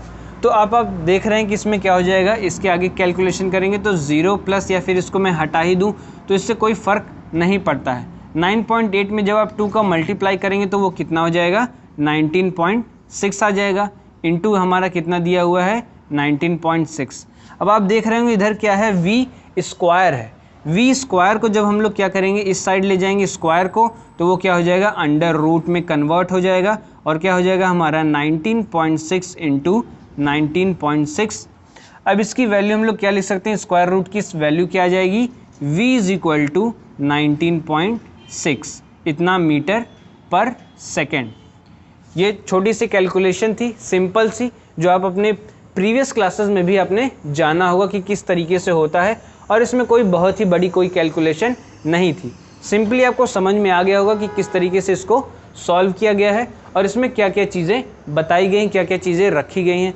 वीडियो को अगर आप लिखना चाहते हैं इसे, तो वीडियो को पॉज करके आप लिख सकते हैं। तो चलिए अब हम लोग बढ़ते हैं अपने नेक्स्ट क्वेश्चन पे। तो आइए देखते हैं क्वेश्चन नंबर 15 में क्या दिया हुआ है और हमसे क्या क्या चीज़ें इसमें पूछी गई हैं। क्वेश्चन नंबर 15 कह रहा है कि stone is thrown vertically upward with an initial velocity of 40 metre per second, taking g 10 metre per second square, find the maximum height reached by the stone, what is the net displacement and the total distance covered by the stone. तो इस question में क्या कहा है, इस question में हमसे कहा गया कि एक जो स्टोन है उसको वर्टिकली अपवर्ड क्या किया जा रहा है, फेंका जा रहा है, कितनी वेलोसिटी से। इसकी इनिशियल वेलोसिटी हमें गिवन है क्या, u is equal to 40 metre per second. और इसमें एक चीज़ और गिवन है जो अब तक क्वेश्चन में अलग तरीके से गिवन थी या फिर नहीं गिवन थी, वो है हमारी g की वैल्यू। g की वैल्यू इसमें हमें क्या गिवन है, g की वैल्यू हमें गिवन है 10 मीटर पर सेकेंड स्क्वायर। अक्सर ये कितनी दी रहती है, 9.8 दी रहती है, नहीं दी रहती तो हमको ये याद रखनी पड़ती है कि 9.8 और 10 है इसकी वैल्यू। क्लियर। अब इसमें क्या कह रहा है कि स्टोन है उसको वर्टिकली अपवर्ड फेंका जा रहा है, इनिशियल वेलोसिटी उसकी इतनी है, तो हमें ये बताना है कि जब वो मैक्सिमम अपनी हाइट पर पहुंच जाएगा तो उसकी क्या हाइट होगी, यानी कि उसकी हमें हाइट बतानी है कि उसकी मैक्सिमम हाइट कितनी होगी। क्लियर है। और दूसरी चीज़ हमें इसमें बताना है कि इसका टोटल नेट डिस्प्लेसमेंट कितना होगा, यानी कि जब ये हाइट पर अपने मैक्सिमम हाइट पर पहुंच जाता है स्टोन और फिर जब ये वापस आता है तो उसका डिस्प्लेसमेंट कितना होगा। तो उसको भी हम लोग और आगे डिस्कस करते हैं, वो तो काफ़ी इतनी छोटी सी चीज़ है कि आप सिंपली उसको समझ जाएंगे। तो सबसे पहले इसमें आप देखेंगे कि हमें u दिया हुआ है, इसमें v की वैल्यू क्या हो जाएगी, v की वैल्यू हो जाएगी 0 मीटर पर सेकेंड। इसकी वैल्यू 0 क्यों हो रही है? क्योंकि आप जानते हैं कि जब कोई भी ऑब्जेक्ट, इसको हम लोग काफ़ी फोर्स लगा के या फिर इस पर कोई वेलोसिटी अप्लाई करते हैं तो वो क्या होता है, वो ऊपर चला जाता है और उसके बाद फिर एक ऐसा पॉइंट आता है जिस पॉइंट पर वो क्या होता है, रुकता है। और जब वो रुकता है तो उसकी जो फाइनल वेलोसिटी होती है वो कितनी होती है, 0 मीटर पर सेकेंड होती है। क्लियर? अब इसके बाद अब हमको अपना एक ऐसा इक्वेशन ढूंढना होगा जो इस पर फिट बैठे और हमें क्या फाइंड करा दे कि h क्या निकल रहा है इसका। लेट सपोज जैसे ये हमारा एक ग्राफ है, इस पर एक ये हाइट h है, ये स्टोन इस पर फेंका गया, h हाइट तक गया, ठीक है। अब ये h हाइट ही हमें क्या करनी है, फाइंड करनी है कि इसकी हाइट कितनी होगी। क्लियर? इसके बाद हम लोग इसका डिस्प्लेसमेंट निकालेंगे, फिर टोटल डिस्टेंस भी निकालेंगे। क्लियर है आपको? तो इसमें आप देख सकते हैं u दिया हुआ है, g दिया हुआ है, v दिया हुआ है और h दिया हुआ है। ये किस इक्वेशन पर बैठ रहा है जो हमें सिंपली इसमें से h निकाल कर दे दे, तो वो क्या है हमारा third equation of motion.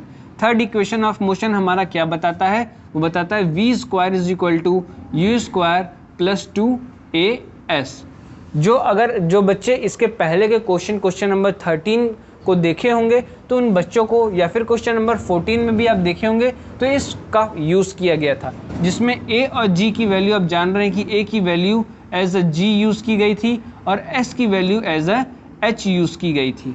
Clear है? जिसमें से हमारे पास g की वैल्यू गिवन है और h की वैल्यू ही हमें क्या करना है, फाइंड करना है। क्लियर? अब इसके बाद आप देखिए कि हमारा क्या हो जाएगा, ये पर क्या हो जाएगा कि v square is equal to you square minus 2gh। अब ये माइनस क्यों हो रहा है, इसके पीछे सिंपल सा कारण है कि जो हमारा जो ऑब्जेक्ट है या फिर जो स्टोन है वो कैसे किया जा रहा है, वर्टिकली अपवर्ड की डायरेक्शन में फेंका जा रहा है। तो यानी कि g इसके क्या लग रहा है, g आप जानते हैं डाउनवर्ड लगता है, तो कैसे लग रहा है, अगेंस्ट में लग रहा है। तो g की वैल्यू क्या हो जा रही है, g की वैल्यू हो जा रही है निगेटिव। क्लियर? तो यहाँ पे g की वैल्यू हमने निगेटिव पुट कर दिया तो वो कैसे ऑल टोटल निगेटिव हो गया। क्लियर? अब इसके बाद आप सिंपली इन सारे वैल्यूज़ को इसमें पुट करेंगे और आंसर आपके सामने आ जाएगा।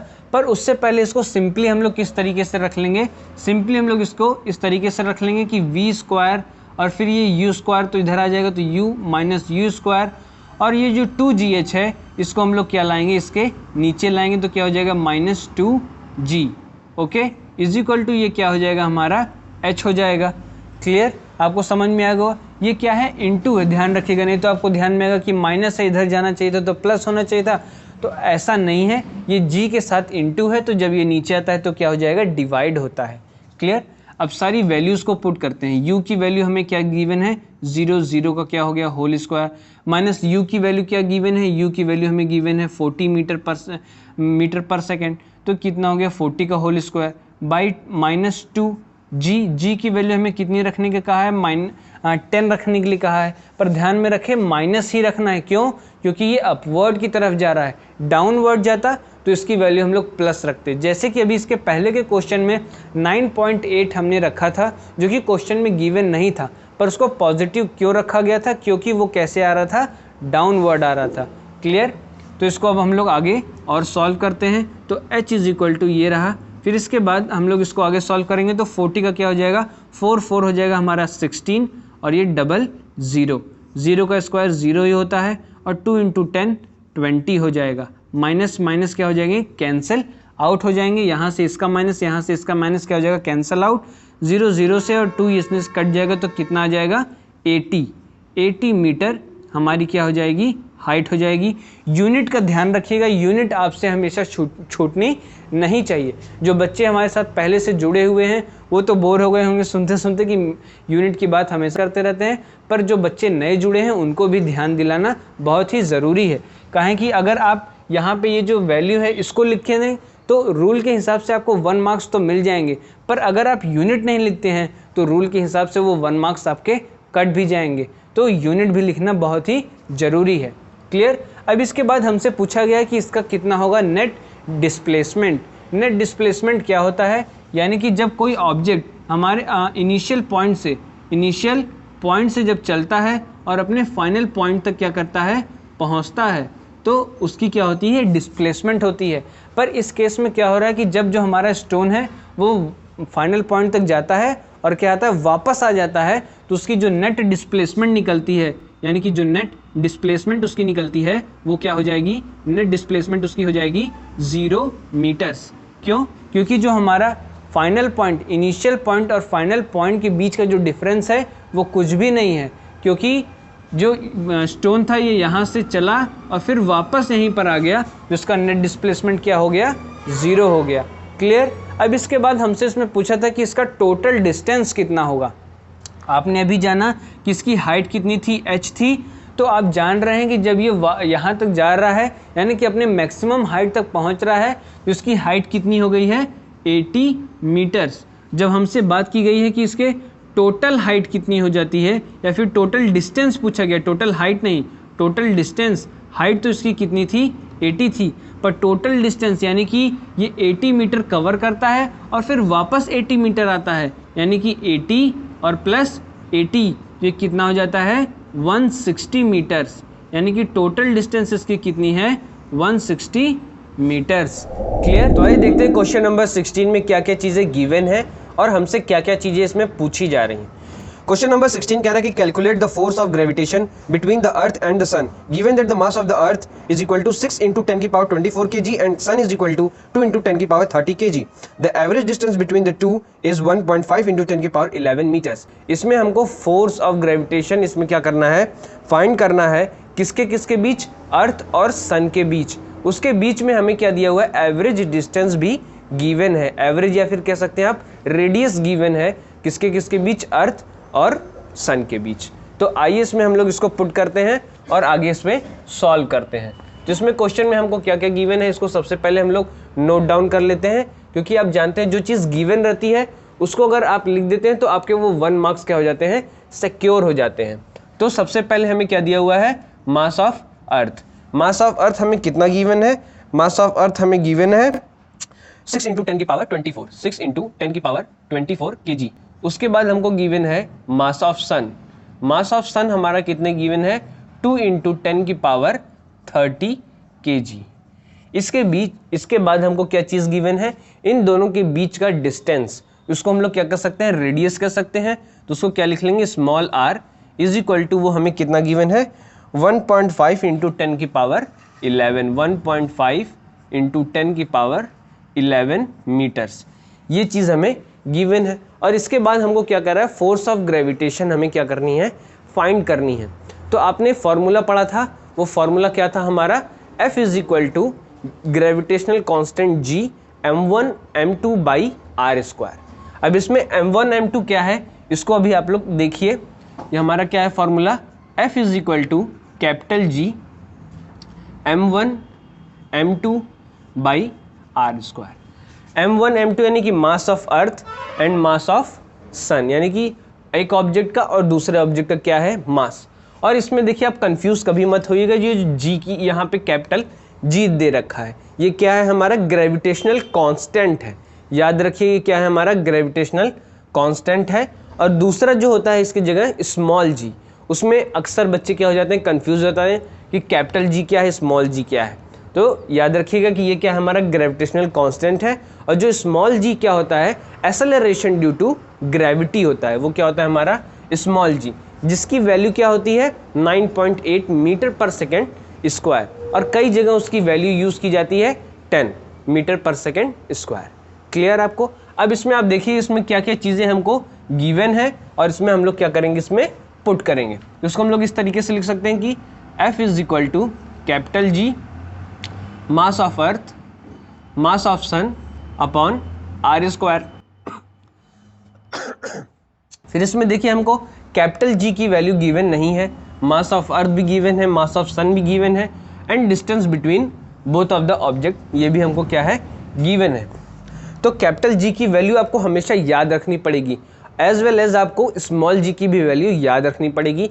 मोस्ट ऑफ द केसेस ये आपके क्वेश्चन में गिवन नहीं रहता है, और जब एग्जाम्स में आपसे पूछा जाएगा तो ये आप अगर याद रखे रहेंगे तो ही आप सॉल्व कर पाएंगे, नहीं तो आप यहाँ तक आकर के अटक जाएंगे। तो ये ज़रूरी है कि आप इसको याद रखें। तो कैपिटल G की वैल्यू क्या होती है, कैपिटल G की वैल्यू होती है 6.7 × 10⁻11 न्यूटन मीटर स्क्वायर पर kg स्क्वायर। ठीक है, ये क्या है हमारी कैपिटल जी की वैल्यू है, इसको आप लोग हमेशा याद रखिएगा। और स्मॉल जी की वैल्यू भी मैं यहाँ पर पुट कर दे रहा हूँ, वो क्या है 9.8 मीटर पर सेकेंड स्क्वायर। इसको भी आप लोग हमेशा क्या रखिएगा, याद रखिएगा। और ये क्या है हमारा एक्सेलरेशन ड्यू टू ग्रेविटी, और ये क्या है हमारा ग्रेविटेशनल कांस्टेंट। क्लियर। अब इसके बाद हम लोग इस फॉर्मूले में इसकी वैल्यूज़ को पुट करते हैं और सॉल्व करते हैं। क्या हो जाएगा हमारा F इज इक्वल टू हो जाएगा कैपिटल G की वैल्यू क्या है हमारी 6.7 इंटू 10 की पावर -11 इंटू हमारा मास ऑफ अर्थ कितना है 6 इंटू 10 की पावर 24। फिर इसके बाद मास ऑफ सन हमारा कितना है 2 इंटू 10 की पावर 30। अब इसके बाद divided by R square. R हमारी वैल्यू कितनी दी रखी है 1.5 इंटू 10 की पावर 11 का क्या हो जाएगा होल स्क्वायर। क्लियर है आपको। अब इसके बाद इसको कैसे करते हैं सॉल्व, ये आपको सीखना है। इसको जैसे इसमें सारा तो आपने क्या कर लिया, पुट कर लिया, पर इस कैलकुलेशन को कैसे करना है इजी, इसको अब हम लोग आगे जानते हैं। अब देखिए इसमें सिंपली आप लोग क्या करिए, 6.7 है तो इसको ऐसे ही रहने दीजिए, 6.7 इंटू 10 की पावर -11 इतना आप छोड़ दीजिए। ठीक है, ऐसे मतलब एक स्टेप वाइज चलते हैं जिससे ईजिली आप समझ सकें, नहीं चाहें तो साथ ही एक कैलकुलेशन कर सकते हैं। इसके बाद 6 to 12 हो गया हमारा, 6 इंटू 2 क्या होता है 12 हो गया। इसके बाद 10 की पावर, अब इसका क्या करते हैं हम लोग एडिशन करते हैं। इसमें क्या हो जाएगा हमारा एडिशन होगा, 4 से 0 कितना हो जाएगा 4 हो जाएगा, और 3 से 2 कितना हो जाएगा 5 हो जाएगा। अपॉन कितनी वैल्यू आ जाएगी 1.5 इंटू 10 की पावर 11 का क्या हो जाएगा होल स्क्वायर। क्लियर। अब इसके बाद आप क्या करिए, अब इसमें इसको कैलकुलेट करिए। अब इसको सिंपल इस साइड रख लेते हैं, क्या है हमारा 6.7 इंटू कितना करना है 12 से करना है, तो 12 7 जा कितना हो जाएगा 84। इसके बाद 8 क्या हो जाएगा कैरी, फिर 12 6 जा कितना होता है 72, 8 80 हो जाएगा। कितने पे 1 पे पॉइंट लगाना है, तो इसकी वैल्यू हमें क्या मिल गई 80.4 इंटू 10 की पावर। अब 10 की पावर में इसमें क्या करना है कैलकुलेशन करना है। आप देख रहे हैं ये क्या है पॉजिटिव, ये क्या है निगेटिव, पर इसमें क्या होना है एडिशन होना है, पर प्लस माइनस क्या हो जाएगा माइनस हो जाएगा। तो यहाँ पर क्या हो जाएगा 4 - 1 हमारा कितना आ जाएगा 4 - 1 आ जाएगा हमारा 3, और 5 - 1 कितना हो जाएगा 4। इसकी साइन बड़ी थी तो इसकी वैल्यू हम लोग क्या रखेंगे प्लस रखेंगे। क्लियर। अब इसके बाद ये वैल्यू है अब 1.5 का होल स्क्वायर, जब आप 1.5 इंटू क्या करेंगे 1.5 तो आपकी वैल्यू कितनी आ जाएगी 22.5 पर 2 प्लस पे है तो इसमें 2 पर क्या लग जाएगा पॉइंट लग जाएगा। क्लियर। अब इसको हम लोग यहाँ पर क्या कर लेते हैं पुट कर लेते हैं 2.25 इंटू 10 की पावर कितनी हो जाएगी 22। अब इसके बाद इसको भी हम लोग आगे क्या करते हैं कैलकुलेट करते हैं। इसमें तो सिंपल आपको क्या करना है डिवीज़न करना है, जिसको आप इस साइड डिवाइड कर लीजिए, कितना हो जाएगा ये हमारा कितना हो जाएगा। इसको डिवाइड करने से पहले इसको एक और सिंपल फॉर्मेट में क्या कर देते हैं ईजी कर देते हैं, जिससे डिवाइड करना भी क्या हो जाए आसान हो जाए।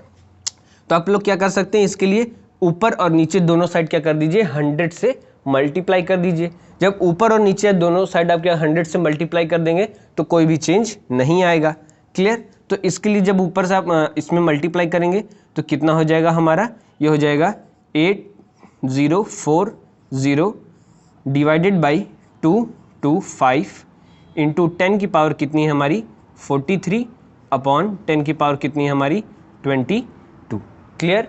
अब इसके बाद इसमें हम लोग क्या करते हैं इसका माइनस करते हैं। जब ये ऊपर जाएगा तो क्या हो जाएगा -22 हो जाएगा, और इसको क्या कर देंगे डिवाइड कर देंगे। इसको तो सिंपली आप क्या कर सकते हैं डिवाइड कर सकते हैं, जैसे 225 डिवाइडेड बाई कितना 80 40, इसको आप डिवाइड करेंगे। ठीक है, जब इसको डिवाइड करेंगे तो उसके बाद आगे की वैल्यू आएगी। अब इसके बाद इधर काफ़ी नीचे आ गया तो इसको मैं एक इस साइड लेकर के आता हूँ, तो उसमें क्या हो जाएगा कि F इज इक्वल टू हमारा क्या हो जाएगा F इज इक्वल टू कितना दे रखा है, इसको पहले यहाँ पर लिख लेते हैं 80 40 इंटू 10 की पावर अपॉन 225। क्लियर। अब ये 22 जब ऊपर जाएगा तो क्या हो जाएगा माइनस हो जाएगा, और 3 से 2 जाएगा तो कितना बचेगा 1, और 4 से 2 जाएगा तो बचेगा कितना 21। क्लियर। अब इसको क्या करना है आपको डिवाइड करना है। जो आप इसको इससे डिवाइड करेंगे तो आपकी वैल्यू कितनी आ जाएगी 35.73। इंटू 10 की पावर, इसको लिखना मत भूलिएगा, 10 की पावर 21 न्यूटन। ये क्या आ जाएगा आपका आंसर, जब आप इसको इससे डिवाइड करके इसमें क्या कर लेंगे, पुट कर लेंगे। याद रखिएगा कि आपसे ये SI यूनिट नहीं छूटनी चाहिए। SI यूनिट अगर आपसे छूट जाएगी तो आपका आंसर गलत माना जाएगा या फिर उसे इनकम्प्लीट कहा जाएगा। SI यूनिट अगर आप लिखते हैं तो उस पर भी आपका 1 मार्क्स बनता है, जैसे कि आपने यहाँ पर गिवन पर 1 मार्क्स पाया था। तो आइए देखते हैं क्वेश्चन नंबर 17 में क्या क्या चीज़ें दे रखी हैं और क्या क्या चीज़ें हमसे इसमें पूछी गई हैं। क्वेश्चन नंबर 17 कह रहा है कि stone is allowed to fall from the top of the tower 100 metre high and the same time the another stone is projected vertically upward from the ground with a velocity of 25 metre per second. Calculate when and where the two stone will meet. जिसमें दो stones की बात की गई है, जिसमें पहला stone क्या है वो ड्रॉप किया जा रहा है। एक ग्राफ बना लेते हैं जिससे क्वेश्चन हमें क्या हो, आसानी से समझ में आ सके। इसे पॉइंट ले लेते हैं A और इसे पॉइंट ले लेते हैं B। जो उसमें सबसे पहला स्टोन की बात की गई है उसमें क्या कहा जा रहा है कि ड्रॉप कर दिया जा रहा है। एक हाइट है, वो हाइट कितनी है, 100 मीटर की हाइट है। 100 मीटर की हाइट से स्टोन को क्या कर दिया जा रहा है, ड्रॉप कर दिया जा रहा है। और इसके बाद जो दूसरा स्टोन है उसको वर्टिकली अपवर्ड किया जा रहा है, थ्रो किया जा रहा है। तो जो दूसरा स्टोन है वो यहाँ से क्या किया जा रहा है, वर्टिकली अपवर्ड थ्रो किया जा रहा है। और इसमें हमसे पूछ रहा है कि ऐसा कौन सा टाइम आएगा, यानी कि व्हेन एंड वेयर। व्हेन का मतलब आपसे पूछ रहा है कि कौन से टाइम वो दोनों स्टोन क्या करेंगे, मीट, और कौन सी ऐसी डिस्टेंस होगी, वेयर यानी कि डिस्टेंस की बात की गई है, या फिर आप कह सकते हैं कौन से पॉइंट पर वो दोनों क्या करेंगे, मीट करेंगे। तो यहाँ से जो स्टोन वर्टिकली अपवर्ड किया जा रहा है उसकी जो वेलोसिटी हमें गिवन है वो कितनी है, 25 मीटर पर सेकेंड। इसमें आप एक चीज़ और ध्यान दिए होंगे कि जो इसकी इनिशियल वेलोसिटी है वो कितनी है, वो हमें खुद निकालनी होगी। वो कितनी है, 0 मीटर पर सेकेंड, क्योंकि इसे क्या किया जा रहा है, सिंपली ड्रॉप किया जा रहा है, न कि फेंका जा रहा है। फेंका जा रहा होता तो इस पर कोई वेलोसिटी अप्लाई होती। क्लियर। तो इसमें सबसे पहली चीज़ जो हमें क्या दे रखी है, h हाइट दे रखा है, वो कितनी है, 100 मीटर की हाइट इसमें दे रखी है। और इसके बाद जैसे भी हमने जाना, जो फर्स्ट स्टोन थी उसकी वेलोसिटी, इनिशियल वेलोसिटी कितनी थी, 0 मीटर पर सेकेंड। तो इसे मैं क्या लिख लेता हूँ, स्टोन A, यानी कि फर्स्ट स्टोन की इनिशियल वेलोसिटी कितनी है, 0 मीटर पर सेकेंड। और जो सेकेंड स्टोन है यानी कि उसकी जो इनिशियल वेलोसिटी यानी कि UB, उसकी हमें कितनी गिवन है, 25 मीटर पर सेकेंड। एक चीज़ और है जो इसमें अप्लाई हो रही, वो क्या है, इस पर ग्रेविटी अप्लाई हो रही है। जब इस स्टोन को वर्टिकली अपवर्ड फेंका जा रहा है तो डाउनवर्ड इस पर क्या लग रही है, ग्रेविटी लग रही है। तो वो क्या हो जाएगी, निगेटिव हो जाएगी। और जो अपवर्ड से जो स्टोन आ रहा है उस पर भी ग्रेविटी लग रही है, पर वो जब नीचे आ रहा है तो उस पर जो ग्रेविटी लगेगी वो कैसी रहेगी, पॉजिटिव रहेगी। क्लियर। तो यहाँ पर ये दोनों चीज़ आपको ध्यान रखना होगा कि बोथ ऑफ द केसेस में किस तरीके से G की वैल्यू कन्वर्ट हो रही है, स्मॉल g की, ना कि कैपिटल G। कैपिटल G क्या है, हमारा ग्रेविटेशनल कांस्टेंट, और स्मॉल g क्या है, acceleration due to gravity. Clear. इसमें कभी आप कंफ्यूज मत होइएगा। और इसको सॉल्व करने के लिए हमको यूज़ करना होगा सेकेंड इक्वेशन ऑफ मोशन। क्यों, क्योंकि उसमें क्या निकलेगी, हमारी हाइट निकलेगी, यानी कि जो क्या है, डिस्प्लेसमेंट। अब कैसे कहेंगे, हाइट तो दे रखी है, पर हमें वो हाइट निकालनी, यानी कि कौन सा ऐसा पॉइंट है। लेट सपोज इस पॉइंट को कर लेते हैं पॉइंट, इससे क्या ले लेते हैं, एक्स पॉइंट पे, या फिर आप कह सकते हैं पॉइंट C, किसी भी पॉइंट पे। उससे तो बस सपोज करना है कि कौन सा ऐसा पॉइंट है जहां पर वो दोनों स्टोन क्या करेंगे, मीट करेंगे। क्लियर। तो उस पॉइंट को इसमें निकालनी, तो वो क्या हो जाएगा, हमारा डिस्टेंस। और हमारी सेकेंड इक्वेशन क्या है, जिन बच्चों को याद है और जिन बच्चों को उसका डेरिवेशन भी याद है, बहुत ही अच्छी बात है, वो हमने बताया भी। अगर आपको रिवाइज करना हो या फिर आप उसे समझना चाहते हैं तो ऊपर आई बटन में उसका लिंक आपको मिल जाएगा। वो क्या है, हमारी S = UT + ½ AT square. Clear. S क्या है, हमारा डिस्प्लेसमेंट है, U initial velocity, A acceleration और T टाइम है। क्लियर। इस क्वेश्चन में हम लोग S एक्सेलरेशन को एज अ हाइट यूज करेंगे, और जो A एक्सेलरेशन है, A एक्सेलरेशन को हम लोग स्मॉल g यानी कि acceleration due to gravity, sorry इसे मैंने एक्सेलरेशन बोल दिया, ये क्या है, डिस्प्लेसमेंट। क्लियर। इसको हम लोग हाइट की तरह यूज करेंगे। अब जितनी वैल्यूज इसमें गिवन है ये सारी वैल्यूज हम लोग इसमें पुट करेंगे, जिससे हमें क्या मिल सके, h हाइट मिल सके। तो s की जगह मैं लिख देता हूँ h = u, हमारा कितना दे रखा है, 0, और 0 × t हो जाएगा, तो आप जानते हैं वो क्या हो जाएगा, 0। प्लस 1/2 और ए एक्सेलरेशन की जगह हमको क्या रखना है g और फिर उसके बाद t²। अब इसमें आपने देखा कि t हमें इसमें गिवन नहीं था, तो वो भी हमें फाइंड करना है, क्योंकि क्या पूछा है व्हेन यानी कि टाइम ही हमसे वहाँ पर पूछा जा रहा है। तो उसको हम लोग क्या रखेंगे, h इज इक्वल टू रखेंगे हाफ g/t²। इसको हम लोग मान लेते हैं अपनी फर्स्ट इक्वेशन। अभी g की वैल्यू इसमें नहीं रख रहे हैं, इसको भी हम लोग क्या मान लेते हैं अपनी फर्स्ट इक्वेशन। क्लियर। अब इसके बाद हम लोग दूसरे पर जाते हैं, यानी कि जो बॉल जो क्या की गई थी, अपवर्ड थ्रो की गई थी। तो इसको आप इस तरीके से ले सकते हैं कि यहाँ अभी जो हमने हाइट यहाँ पर लिखा है वो कहाँ से कहाँ तक की हाइट है, पॉइंट ए से पॉइंट सी तक की हाइट। तो यहाँ पर हम लोग क्या लिख सकते थे, यहाँ पर हम लोग लिख सकते थे कि AC की हाइट। अब हम लोग कहाँ से निकालेंगे, B और C तक, B से C तक की हाइट, क्योंकि इसको वर्टिकली अपवर्ड किया गया है। फॉर्मूला यही हमारा सेम लगेगा, इसको बस हम लोग ऐसे BC लिख लेते हैं और हमारा क्या हो जाएगा, H is equal to UT plus half GT²। Clear. अब इसमें वैल्यूज़ क्या हो जाएंगी, चेंज हो जाएंगी। जैसे कि हमारी इसमें इनिशियल वेलोसिटी 25t दे रखी है, तो इसको क्या हो गया 25 into T plus half g की वैल्यू इसमें क्या हो जाएगी, माइनस हो जाएगी। कितनी माइनस होगी, -10 होगी, क्योंकि इसको वर्टिकली अपवर्ड किया जा रहा था, जैसा कि हमने पहले इसको समझ लिया था। तो यहाँ पर माइनस जी होनी है, तो इसी में सीधे हम लोग क्या करते हैं, पुट कर देते हैं। तो क्या हो जाएगा हमारा -g और t², इसी के साथ मतलब ऑल ओवर सीधे माइनस कर दिया गया, आप समझ सकते हैं। फिर इसके बाद इसको हम लोग क्या करेंगे, इसको हम लोग मान लेते हैं अपनी क्या मान लेते हैं, सेकेंड इक्वेशन मान लेते हैं। क्लियर है आपको। अब हम लोग क्या करते हैं, दोनों फर्स्ट और सेकेंड इक्वेशन को सिंपली क्या कर देते हैं, ऐड कर देते हैं, यानी कि add first and second equation. First और सेकेंड इक्वेशन को क्या कर देंगे, ऐड कर देंगे। फर्स्ट इक्वेशन हमारी ये है और सेकेंड इक्वेशन हमारी ये है। तो इसको हम लोग किस तरीके से लिख सकते हैं, इन दोनों तरीके से लिख सकते हैं कि AC plus BC is equal to 1/2 GT², और ये क्या हो जाएगा plus 25t minus half GT²। आप देख रहे हैं इस साइड क्या है हमारा प्लस GT², इस साइड क्या है हमारा माइनस GT², तो ये क्या हो जाएगा, दोनों कैंसल आउट हो जाएगा। क्लियर। और एक चीज़ और आप नोट कर सकते हैं कि AC is equal to BC, यानी कि AC is equal to BC क्या है हमारा, यहाँ पर मैं लिख लेता हूँ, क्योंकि अभी इसके बाद भी यहाँ पर हमें क्या निकालना है, टाइम निकालना है। तो मैं यहाँ पर लिख लेता हूँ कि AC और प्लस क्या है हमारा BC इज इक्वल टू क्या आप कह सकते हैं, AB कह सकते हैं, बिल्कुल। और AB की साइज़ क्या दे रखी है, 100 मीटर दे रखी है। तो यहाँ पर हम लोग क्या लिख सकते हैं, 100 लिख सकते हैं। क्लियर, कोई दिक्कत नहीं। फिर इसके बाद ये जो हमारा रिमेनिंग पार्ट बचा है वो कितना, 25t। अब यहाँ से हम लोग सिंपली क्या निकाल सकते हैं, अपना टाइम निकाल सकते हैं।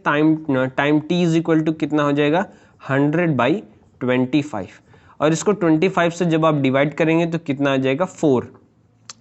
तो हमारा टाइम कितना आ गया, हमारा time t is equal to कितना आ गया, 4 सेकेंड्स। हमारा time t is equal to कितना आ गया, 4 सेकेंड्स। अब हमको निकालना है कि वेयर, ऐसा कौन सा पॉइंट रहेगा, वेयर। व्हेन तो हमको पता चल गया टाइम t, अब हमको निकालना है वेयर, यानी कि कौन सा पॉइंट। तो उसके लिए हम लोग क्या करते हैं, जो हमारा टाइम t की वैल्यू आई है इसको हम लोग यहाँ पर लिख लेते हैं, time t put in first equation, यानी कि टाइम t की जो वैल्यू है उसमें हम लोग किस में पुट करेंगे, फर्स्ट इक्वेशन। फर्स्ट इक्वेशन हमारी क्या है, h इज इक्वल टू क्या है, हाफ GT²। क्लियर। अब हमें ये हाइट ही निकालना है, आप जानते हैं। तो हाइट क्या हो जाएगी, 1/2 इंटू, याद रखिएगा कि जो हमारी फर्स्ट इक्वेशन थी उसमें इसको ड्रॉप किया जा रहा था, तो g की वैल्यू क्या रहेगी, पॉजिटिव रहेगी।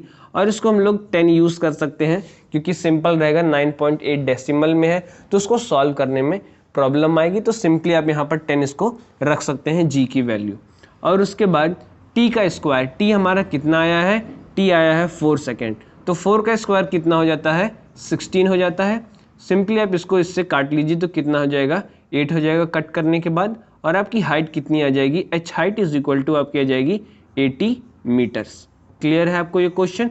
अगर कोई भी डाउट हो तो आप नीचे कमेंट सेक्शन में पूछ सकते हैं, और यूनिट्स लिखना बिल्कुल भी मत भूलिएगा जहाँ जहाँ पे यूनिट रखी गई है, क्योंकि यूनिट्स पे आपको मार्क्स मिलता है, यूनिट ना रखने पर आपके मार्क्स कट होते हैं। तो आइए देखते हैं क्वेश्चन नंबर 18 में क्या क्या दे रखा है और क्या क्या चीजें से हमसे पूछी गई हैं। क्वेश्चन नंबर 18 कह रहा है the ball is thrown up vertically, return to the thrower after 6 seconds. तो फाइंड करना है सबसे पहली चीज the velocity with which it was thrown up, the maximum height it reaches and its position after 4 second. इसमें देखिए हमसे 3 बातें इसमें हमसे पूछी गई हैं, और इसमें आप देखेंगे जो 3 बातें पूछी गई हैं इसमें तीनों की तीनों बातों में हमें तीनों इक्वेशंस अप्लाई करनी होंगी जो हमने अपने प्रीवियस क्लासेस में सीखा है।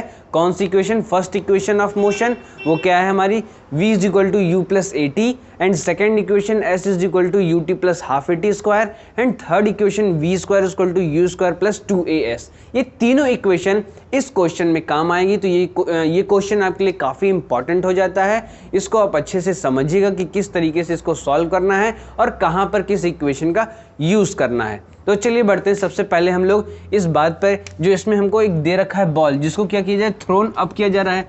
तो एक सिंपल सा एक ग्राफ बना लेते हैं छोटा सा, जिसमें एक पॉइंट ले लेते हैं ए और दूसरा पॉइंट ले लेते हैं बी। जब इस बॉल को ऊपर फेंका जा रहा है तो आप जान रहे हैं कि इसको लौटने में कितना टाइम लग रहा है, 6 सेकंड्स लग रहे हैं, यानी कि बॉल एक अपने मैक्सिमम हाइट तक पहुंच रहा है, जो कि हमको इसमें सेकंड में बताना है।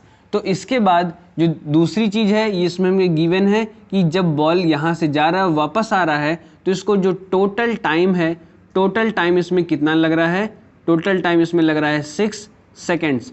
तो इसका मतलब हम लोग ये जान सकते हैं कि जब इसकी बॉल को मैक्सिमम हाइट तक पहुंचने में और फिर वहां से यहाँ तक के आने में इसको कितना टाइम लग रहा है। जैसे कि आपने जाना है कि time of ascent is equal to time of क्या होता है, डिसेंट। इसका मतलब कि जो बॉल हमारा जा रहा है और फिर आ रहा है, इन दोनों टाइम क्या है, सेम है। इसका मतलब इसको हम लोग क्या कह सकते हैं कि 3 सेकेंड बॉल को लग रहा है जाने में और 3 सेकेंड बॉल को लग रहा है वापस आने में।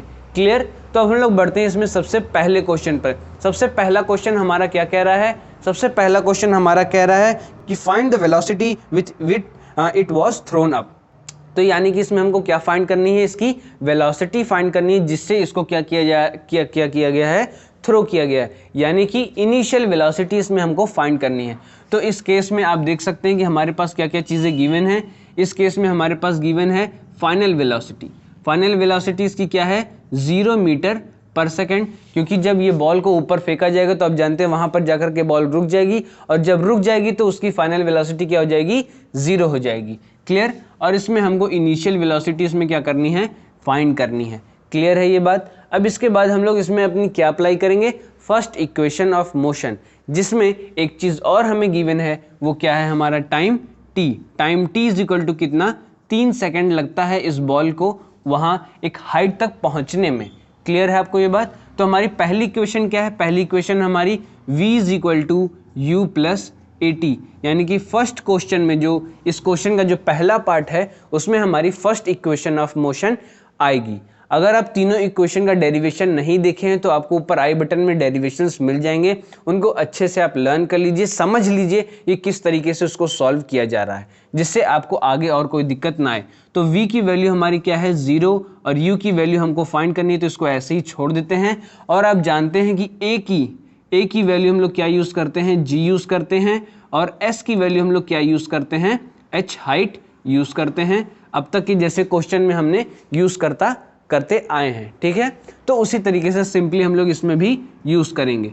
तो a की वैल्यू क्या हो जाएगी, g, और t की वैल्यू कैसी रहेगी, t ही रहेगी। क्लियर? तो अब इसमें देखेंगे इसके बाद क्या होगा, इसमें 0 का 0 रहेगा, plus u minus G into T. Minus जी का क्यों यूज़ किया गया है, आप जानते हैं कि इसमें जो ग्रेविटी है वो कैसी लग रही है, डाउनवर्ड लग रही है। ये क्या है, हमारी एक्सेलरेशन ड्यू टू ग्रेविटी है, और ये किधर लग रही है, डाउनवर्ड लग रही है। और बॉल किधर किस तरफ जा रही है, अपवर्ड की तरफ जा रही है, तो इसमें क्या लगेगा, माइनस जी यूज़ होगा।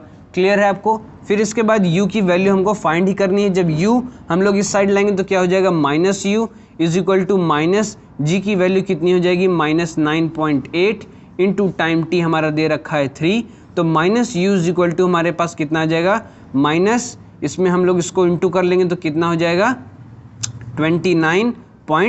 4, माइनस माइनस से कैंसल आउट हो जाएंगे और u इज इक्वल टू हमको कितना मिल जाएगा 29.4 मीटर पर सेकेंड। ये क्या हो गई हमारी u की वैल्यू हो गई। u हमें कितना मिल गया 29.4 मीटर पर सेकेंड मिल गया।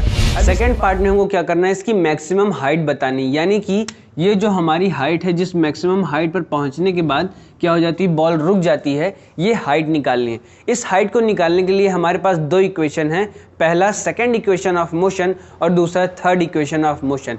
आप दोनों इक्वेशंस को जानते हैं तो इसमें से आप चूज कर सकते हैं कि कौन सी इक्वेशन आपके लिए आसान रहेगी। तो यहाँ पर दिखाई देती है कि हमारी जो थर्ड इक्वेशन ऑफ मोशन है वो क्या है, ज़्यादा आसान है इस क्वेश्चन को सॉल्व करने के लिए। वो क्या है हमारी v square is equal to you square plus 2as। इस इक्वेशन में आप लोग जानते हैं हम लोग कैसे इसको यूज़ करेंगे, कैसे इसमें इस वैल्यू को रखना है। तो क्या हो जाएगा v square is equal to you square plus 2a की जगह g और s की जगह क्या हो जाएगा h। पर आप ये जान रहे हैं कि जो बॉल है जब वो अपवर्ड जा रही है तो उसमें जो ग्रेविटेशनल फोर्स अप्लाई हो रही है, या फिर कह सकते हैं एक्सेलरेशन ड्यू टू जो ग्रेविटी अप्लाई हो रही है, वो क्या हो रही है, वो डाउनवर्ड हो रही है। और इससे क्या होता है, इससे जो हमारी वैल्यू हो जाती है वो क्या हो जाती है, निगेटिव।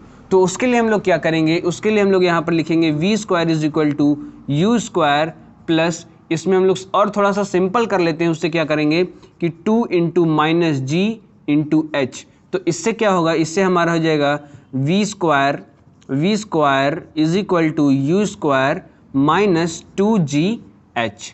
क्लियर। अब इसमें हमको क्या फाइंड करना है, h हाइट फाइंड करनी है। तो सिंपली इन सारे वैल्यूज़ को हम लोग क्या करेंगे, आगे और पीछे करेंगे, जिससे h इज इक्वल टू हमारा फॉर्मूला बन सके और उस पर हम लोग सारी वैल्यूज़ को पुट करके आगे सॉल्व कर सकें। तो उसके लिए क्या करना होगा, हमको सिंपली इस वैल्यू को इधर लानी होगी और इस वैल्यू को उधर ले जानी होगी। तो उसमें हमको क्या करना होगा, तो जैसे आप देख रहे हैं इसमें क्या हो जाएगा कि v स्क्वायर और इधर आ जाएगा तो क्या हो जाएगा plus 2gh is equal to you square.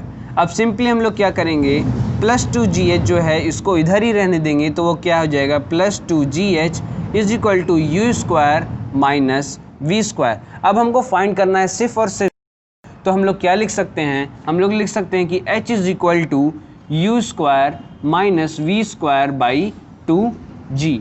Clear है।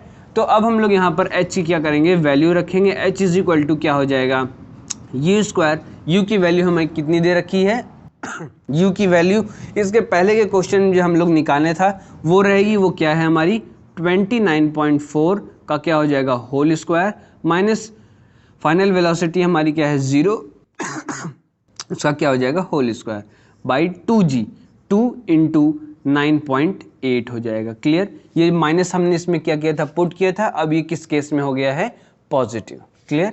तो h इज इक्वल टू हमारा क्या हो जाएगा, h इज इक्वल टू हो जाएगा 29.4 इंटू 29.4 अपॉन, जब आप इसमें इसको इंटू करेंगे तो कितना हो जाएगा 28 कितना हो जाएगा 16 और 1 कैरी 2 9 18 का कितना हो जाएगा 19.6। तो इसको और आसान करने के लिए आप लोग क्या कर सकते हैं, h इज इक्वल टू आप लिख सकते हैं 29.4 इंटू 294 अपॉन 196। कैसे, इंटू 10 इस साइड कर लीजिए, इंटू 10 इस साइड, इंटू 10 इस साइड कर लीजिए। दोनों साइड आप जब इंटू कर लेंगे तो क्या हो जाएगा, एक एक डेसिमल क्या हो जाएगी, कम हो जाएगी और सिंपली आपका ये फॉर्म आ जाएगा। अब इसके बाद इसको क्या करना है, आपको डिवाइड करना है। तो सिंपली इसको 2 से काट लीजिए, 2 8 कितना हो जाएगा 2 9 हो जाएगा, सॉरी 2 9 हो जाएगा, फिर 2 8 जा 16 हो जाएगा। फिर उसके बाद इधर से आप काट लीजिए 2 1, फिर 2 4 और फिर 2 7 14। क्लियर। इसके बाद इसको 7 से काट लीजिए, कितना हो जाएगा 2 7 1 और फिर उसके बाद कितना 7 4 जा, फिर इसको 7 से काट लीजिए, कितना हो जाएगा ये 2 और फिर ये 1। क्लियर। इसके बाद इसको आप सिंपली काट लीजिए किससे, 7 से ही, 7 2 जा और 7 3 जा। क्लियर। फिर इसको 2 से इस साइड आप काट लीजिए, 2 1, 2 4 जा 8 एंड 2 7 जा 14 और पॉइंट को बिल्कुल मत भूलिएगा, यहाँ पर पॉइंट लगाना। क्लियर। अब इसके बाद सिंपली आपका क्या आ चुका है, h इज इक्वल टू आपका कितना आ चुका है 14.7 इंटू 3। अब इसको क्या कर लीजिए, आप इंटू कर लीजिए, 3 7 कितना हो गया 21, 2 आपका क्या हो गया कैरी, 14 3 जा कितना हो गया अपना 42 और प्लस 2 कितना हो गया 44 और पॉइंट को बिल्कुल भी मत भूलिएगा, पॉइंट लगाना। इसके बाद इतनी मीटर आपकी क्या हो गई हाइट। तो हाइट हमारी कितनी आ गई 44.1 मीटर। क्लियर?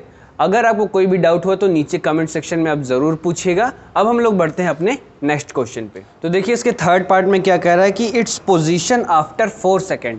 इसकी क्या पोजीशन होगी आफ्टर 4 सेकेंड, यानी कि जब ये बॉल हमारी क्या हो रही है, वापस नीचे आ रही है, तो 4 सेकेंड बाद इसकी क्या होगी पोजीशन। जैसे हम लोग जान रहे हैं कि 3 सेकेंड में ये जा रही है और 3 सेकेंड में वापस आ जा रही है, तो 4 सेकेंड बाद इसकी क्या होगी पोजीशन।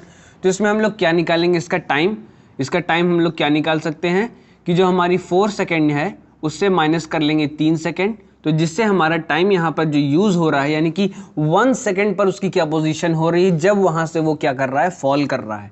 तो ये हमें क्या करना है, यहाँ पर निकालना है उसकी पोजीशन। तो उसके लिए सिंपली हम लोग अपना कौन सा इक्वेशन यूज़ करेंगे, that is s is equal to ut plus half AT square. अब आप जान रहे हैं इसमें कहाँ कहाँ और क्या क्या चेंजेस आएंगे, वो क्या है, h हाइट जो हमें फाइंड करनी है, जो कि पोजीशन है, u की जगह u ही रहेगा और t की जगह भी t ही रहेगा, हाफ a की जगह क्या हो जाएगा हमारा g और ये क्या हो जाएगा t स्क्वायर। क्लियर? अब इसके बाद ये जो सारी वैल्यूज़ हैं इसमें हमको इसमें क्या करना है, पुट करना है, जिससे क्या निकल सके, हमारी h हाइट निकल सके। h ये हाइट हो गई। इनिशियल वेलोसिटी इसमें क्या है, 0 है, क्योंकि जब ये बॉल यहाँ से वापस आ रही है तो जो इसकी इनिशियल वेलोसिटी यहाँ से जो प्रोड्यूस हो रही है वो क्या हो रही है, 0 हो रही है। इस केस में जो हमारा थर्ड पार्ट है, इस केस में इसकी जो इनिशियल वेलोसिटी है वो क्या है, 0 मीटर पर सेकेंड। और एक चीज़ और, जब इसमें ये जो बॉल ऊपर से जब नीचे आ रही है तो इस केस में जो हमारी g की वैल्यू है वो क्या रहेगी, पॉजिटिव रहेगी। क्या रहेगी, positive, 9.8 metre per second square, इसको मत भूलिएगा। तो ये क्या रहेगी, पॉजिटिव, क्योंकि बॉल क्या आ रही है, नीचे आ रही। क्लियर? अब इसके बाद u क्या है हमारा, 0 है, तो ये क्या हो जाएगा 0 और प्लस हाफ, g की वैल्यू हमें क्या रखनी है, 9.8 रखनी है, इंटू टाइम t हमारा दे रखा है 1, और जब 1 का क्या करेंगे, स्क्वायर करेंगे तो वो क्या आ जाएगा, 1 ही आ जाएगा, आप जानते हैं। तो इसको सिंपली हमें क्या करना है, डिवाइड कर लेना है, कितने से, 9.8 डिवाइडेड बाई 2। सिंपल है, देख लीजिए एक बार फिर से, कोई दिक्कत नहीं। अब इसको आप इससे क्या कर दीजिए, काट दीजिए, तो आपका कितना आ जाएगा, 2 4 कितना हो जाएगा 8 और इधर कितना हो जाएगा 9, यानी कि 4.9 मीटर की जो ये क्या है, हाइट है। यानी कि जो हमारी 1 सेकेंड पर जो बॉल है जब वो वापस आती है तो कितने, 4.9 मीटर की हाइट क्या करती है, कवर करती है। क्लियर? अगर आपको कोई भी डाउट हो तो मैं फिर से कह रहा हूँ, आप नीचे कमेंट सेक्शन में ज़रूर पूछिएगा। और एक चीज़ और, यहाँ पर नीचे आपको लिख रखा होगा SUBSCRIBE, यानी कि सब्सक्राइब का जो लाल बटन है इसको दबाना बिल्कुल मत भूलिएगा।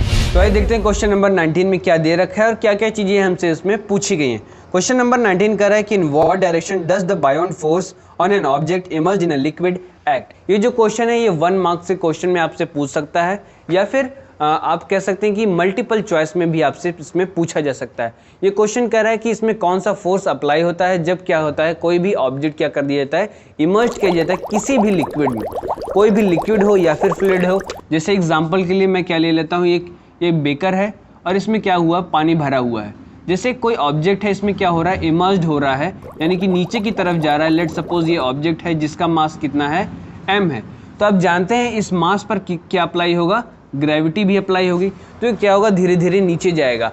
तो इसमें कौन सा फोर्स अप्लाई होता है, जो इस फोर्स को, जो बायोंड फोर्स है, जो इसको क्या कर रहा है, ऊपर ढकेल रहा है, अपवर्ड कर रहा है, तो वो क्या करता है, किस डायरेक्शन में करता है, जो हमसे पूछा गया है वो कौन सा डायरेक्शन है हमारा, वर्टिकली अपवर्ड। कौन सा डायरेक्शन में, वर्टिकली अपवर्ड की तरफ ही क्या करता है, इसे पुल करता है, यानी कि किस तरफ, ऊपर की तरफ इसे क्या करता है, पुल करता है, सिंपली। फिर इसके बाद जो हमारा नेक्स्ट क्वेश्चन है उसमें देखते हैं क्या पूछा गया है। नेक्स्ट क्वेश्चन जो है हमारा वो क्या कह रहा है कि why does a block of plastic released under water come up to the surface of water.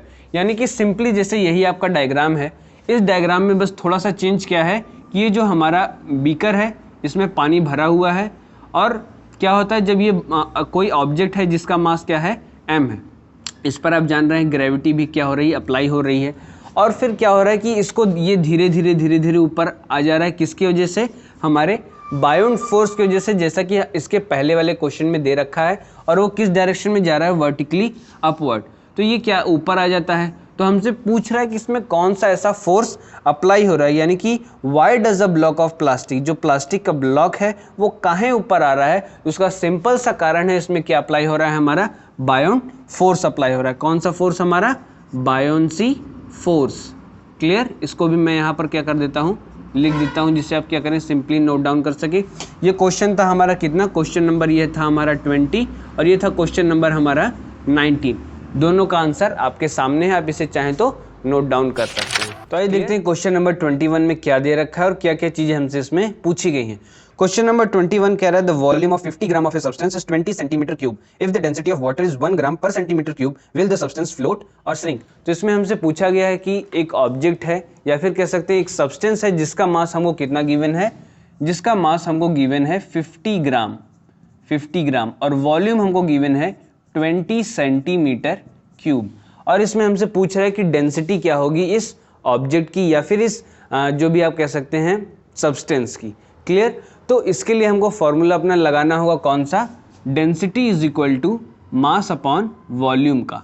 Clear है, तो डेंसिटी हमारी कितनी है, मास हमारा कितना है, सॉरी मास हमारा दे रखा है 50 ग्राम अपॉन वॉल्यूम कितना है हमारे पास 20, जिसको आप कट आउट कर देंगे तो कितना हो जाएगा ये 2.5 ग्राम पर सेंटीमीटर क्यूब। अब ये चीज़ हमारी कितनी आ गई, डेंसिटी ऑफ सब्सटेंस, यानी कि जो डेंसिटी है किसकी, हमारे सब्सटेंस की, वो कितनी दे रखी है, हमको कितनी मिल गई 2.5 ग्राम पर सेंटीमीटर क्यूब। और हमारे क्वेश्चन में गिवन है किस चीज़ की, डेंसिटी ऑफ वाटर, वो कितनी गिवन है हमको 1 gram per centimetre cube. Clear, तो आप देख रहे हैं यहाँ पे जो हमारी डेंसिटी ऑफ सब्सटेंस है वो क्या है, ज़्यादा है डेंसिटी ऑफ वाटर से। क्लियर, तो इससे क्या होगा, हमारा डेंसिटी ऑफ सब्सटेंस क्या है, ग्रेटर है, या फिर इस तरीके से आप चाहें तो इसको लिख सकते हैं कि density of substance is greater than density of water. Clear, ये बात आपको समझ में आई, इसको आप पूरे फुल फॉर्म में लिख लीजिएगा। तो इससे क्या होगा, जब हमारा डेंसिटी ऑफ सब्सटेंस क्या हो गया, ज़्यादा हो गया डेंसिटी ऑफ वाटर से, तो जो ऑब्जेक्ट है हमारा वो क्या कर जाएगा, श्रिंक कर जाएगा। क्यों, क्योंकि उसकी डेंसिटी ज़्यादा है। अगर वाटर की डेंसिटी ज़्यादा रह जाती ऑब्जेक्ट की डेंसिटी से तो वो क्या करता, फ्लोट करता। क्लियर, अब इस बात को अगर आप लिखना चाहते हैं तो इसको मैं यहाँ पर लिख देता हूँ कि अब यहाँ पर क्या होगा, जो हमारा सब्सटेंस है, substance will shrink in water. अगर आप लिखना चाहें तो इसको आप नोट डाउन कर सकते हैं। क्लियर, अब इसके बाद हम लोग बढ़ते हैं अपने नेक्स्ट क्वेश्चन। तो आइए देखते हैं क्वेश्चन नंबर 22 में क्या चीज़ें दे रखी है और क्या क्या चीज़ें हमसे इसमें पूछी गई हैं। क्वेश्चन नंबर 22 कह रहा है volume of a 500 gram sealed packet is 350 centimetre cube, will the packet float और shrink in water if the density of water is 1 gram per centimetre cube, what will be the mass of the water displaced by this packet. तो इसमें हमसे दो चीज़ें पूछ रखी हैं। एक पहला पूछा है कि डेंसिटी हमें बताना है एक सील्ड पैकेट की। तो पहले क्वेश्चन को हम लोग सॉल्व करते हैं, फिर उसके बाद नेक्स्ट पर बढ़ते हैं। तो इसमें सबसे पहले क्या पहले हमको दे रखा है इसका मास। इसका मास हमको कितना दे रखा है, 500 ग्राम। इसके बाद इसमें हमको वॉल्यूम दे रखा है, वॉल्यूम कितना दे रखा है, हमको दे रखा है 350 सेंटीमीटर क्यूब, 350 सेंटीमीटर क्यूब। और इसमें हमसे पूछ रहा है कि इसकी डेंसिटी कितनी होगी और वाटर से कंपेयर करके बताना है कि ये श्रिंक करेगा या फ्लोट करेगा। तो आप सिंपली से जानते हैं कि आपको इसमें कौन सा फॉर्मूला लगाना है। इसमें फॉर्मूला लगाना है density is equal to mass upon volume का। मास हमारा कितना दे रखा है 500 और वॉल्यूम कितना दे रखा है 350। इसको आप सिंपली इससे काट लीजिए और इसको 5 से काट लीजिए तो आपकी वैल्यू कितनी आ जाएगी 1.42 कितना ग्राम सेंटीमीटर क्यूब। क्लियर, तो ये क्या आ गई, इसकी डेंसिटी आ गई। अब आप देख रहे हैं कि इसकी डेंसिटी 1.42 ग्राम सेंटीमीटर क्यूब है और आपको याद होगा और वैसे भी इस क्वेश्चन में आपको गिवन भी है जो हमारी वाटर की जो डेंसिटी है, यानी कि डेंसिटी ऑफ वाटर इसमें हमको कितनी गिवन है 1 ग्राम पर सेंटीमीटर क्यूब। इसको आप याद भी रखिएगा, इसलिए मैं बार बार आपसे बता भी दे रहा हूँ। तो आप दोनों को जब कंपेयर करेंगे तो आप देखेंगे कि जो डेंसिटी ऑफ सील्ड पैकेट है वो क्या है, ज़्यादा है as compare to density of water के। तो यहाँ पर क्या होगा, जो हमारा जो पैकेट है वो क्या कर जाएगा, जो पैकेट है वो क्या करेगा, श्रिंक कर जाएगा। किसमें, वाटर में, श्रिंक इन वाटर। क्लियर, ये तो सबसे पहला जो हमसे प्रश्न पूछा गया था उसका आंसर हो गया। फिर इसके बाद हमसे दूसरी बात इसमें क्या पूछी गई है कि what will the mass of the water displace bye this packet, यानी कि अब इसमें हमको मास निकालना है कि इस वाटर यानी कि वाटर में जब इस सील्ड पैकेट को जब डाला जा रहा है तो कितना वाटर वो कितना कर रहा है डिस्प्लेस। तो आप जानते हैं कि आर्किमिडीज प्रिंसिपल में क्या होता है कि जितना ऑब्जेक्ट का मास होता है जब उसको डाला जाता है किसी भी लिक्विड में तो वो उतना ही वाटर क्या करता है, उतने ही मास का वाटर क्या करता है डिस्प्लेस। तो इसमें मास तो हमको गिवन नहीं है इस तरीके से, तो इसमें हमको क्या गिवन है, हमको सील्ड पैक का मास गिवन है, पर हमको किसमें निकालना है, इसमें बस पैकेट का मास निकालना है। तो इसके लिए आप जानते हैं इसको हम लोग क्या किस तरीके से लिख सकते हैं, इसको हम लोग लिख सकते हैं कि volume of packet is equal to volume of water displaced. Clear? Writing थोड़ी आपको क्लियर नहीं हो रही होगी पर मैं इसको पढ़ करके आपको बता देता हूँ। Volume of packet is equal to volume of water displaced. तो वॉल्यूम ऑफ पैकेट हमारा कितना है 350 सेंटीमीटर क्यूब, तो इतना ही वॉल्यूम ऑफ वाटर भी क्या होगा डिस्प्लेस होगा। कैसे? क्योंकि जब इतने ही वॉल्यूम का कोई भी मटेरियल आप लिक्विड में डालेंगे तो वाटर भी तो उतना ही डिस्प्लेस होगा जितना उस मटेरियल का क्या रहेगा, मास रहेगा या फिर वॉल्यूम रहेगा। क्लियर? तो ये क्या हो जाएगा हमारा आर्किमिडीज प्रिंसिपल पर बेस्ड। पर इसमें हमको क्या निकालना है, मास निकालना है। तो मास निकालने के लिए आप जानते हैं क्या करना होगा, हमको लिखना होगा कि density is equal to mass upon volume. Density हम लोग किसका निकाल रहे हैं, डेंसिटी ऑफ वाटर। ठीक है, डेंसिटी ऑफ वाटर आप जानते हैं कितना दे रखा है, हमको गिवन है 1 इज इक्वल टू मास हमको क्या करना है, फाइंड करना है। वॉल्यूम हमारा कितना दे रखा है 350 सेंटीमीटर क्यूब। अब ये सिंपली क्या आ जाएगा, इस साइड आ जाएगा तो क्या हो जाएगा हमारा m mass is equal to 350 gram per centimetre cube, sorry सिर्फ और सिर्फ ग्राम। क्या हो जाएगा, m mass is equal to 350 gram. ये क्या हो गया हमारा आंसर आ चुका है। अगर आपको ये वीडियो पसंद आई हो तो इसको लाइक कर लीजिएगा। अगर आपको कोई भी डाउट होता है दोनों क्वेश्चन के रिगार्डिंग तो आप कमेंट सेक्शन में ज़रूर पूछिएगा, आपको कमेंट्स में ही उसका सोल्यूशन प्रोवाइड कराया जाएगा, नहीं तो आने वाली वीडियोज़ में उसको सॉल्व किया जाएगा। Thank you.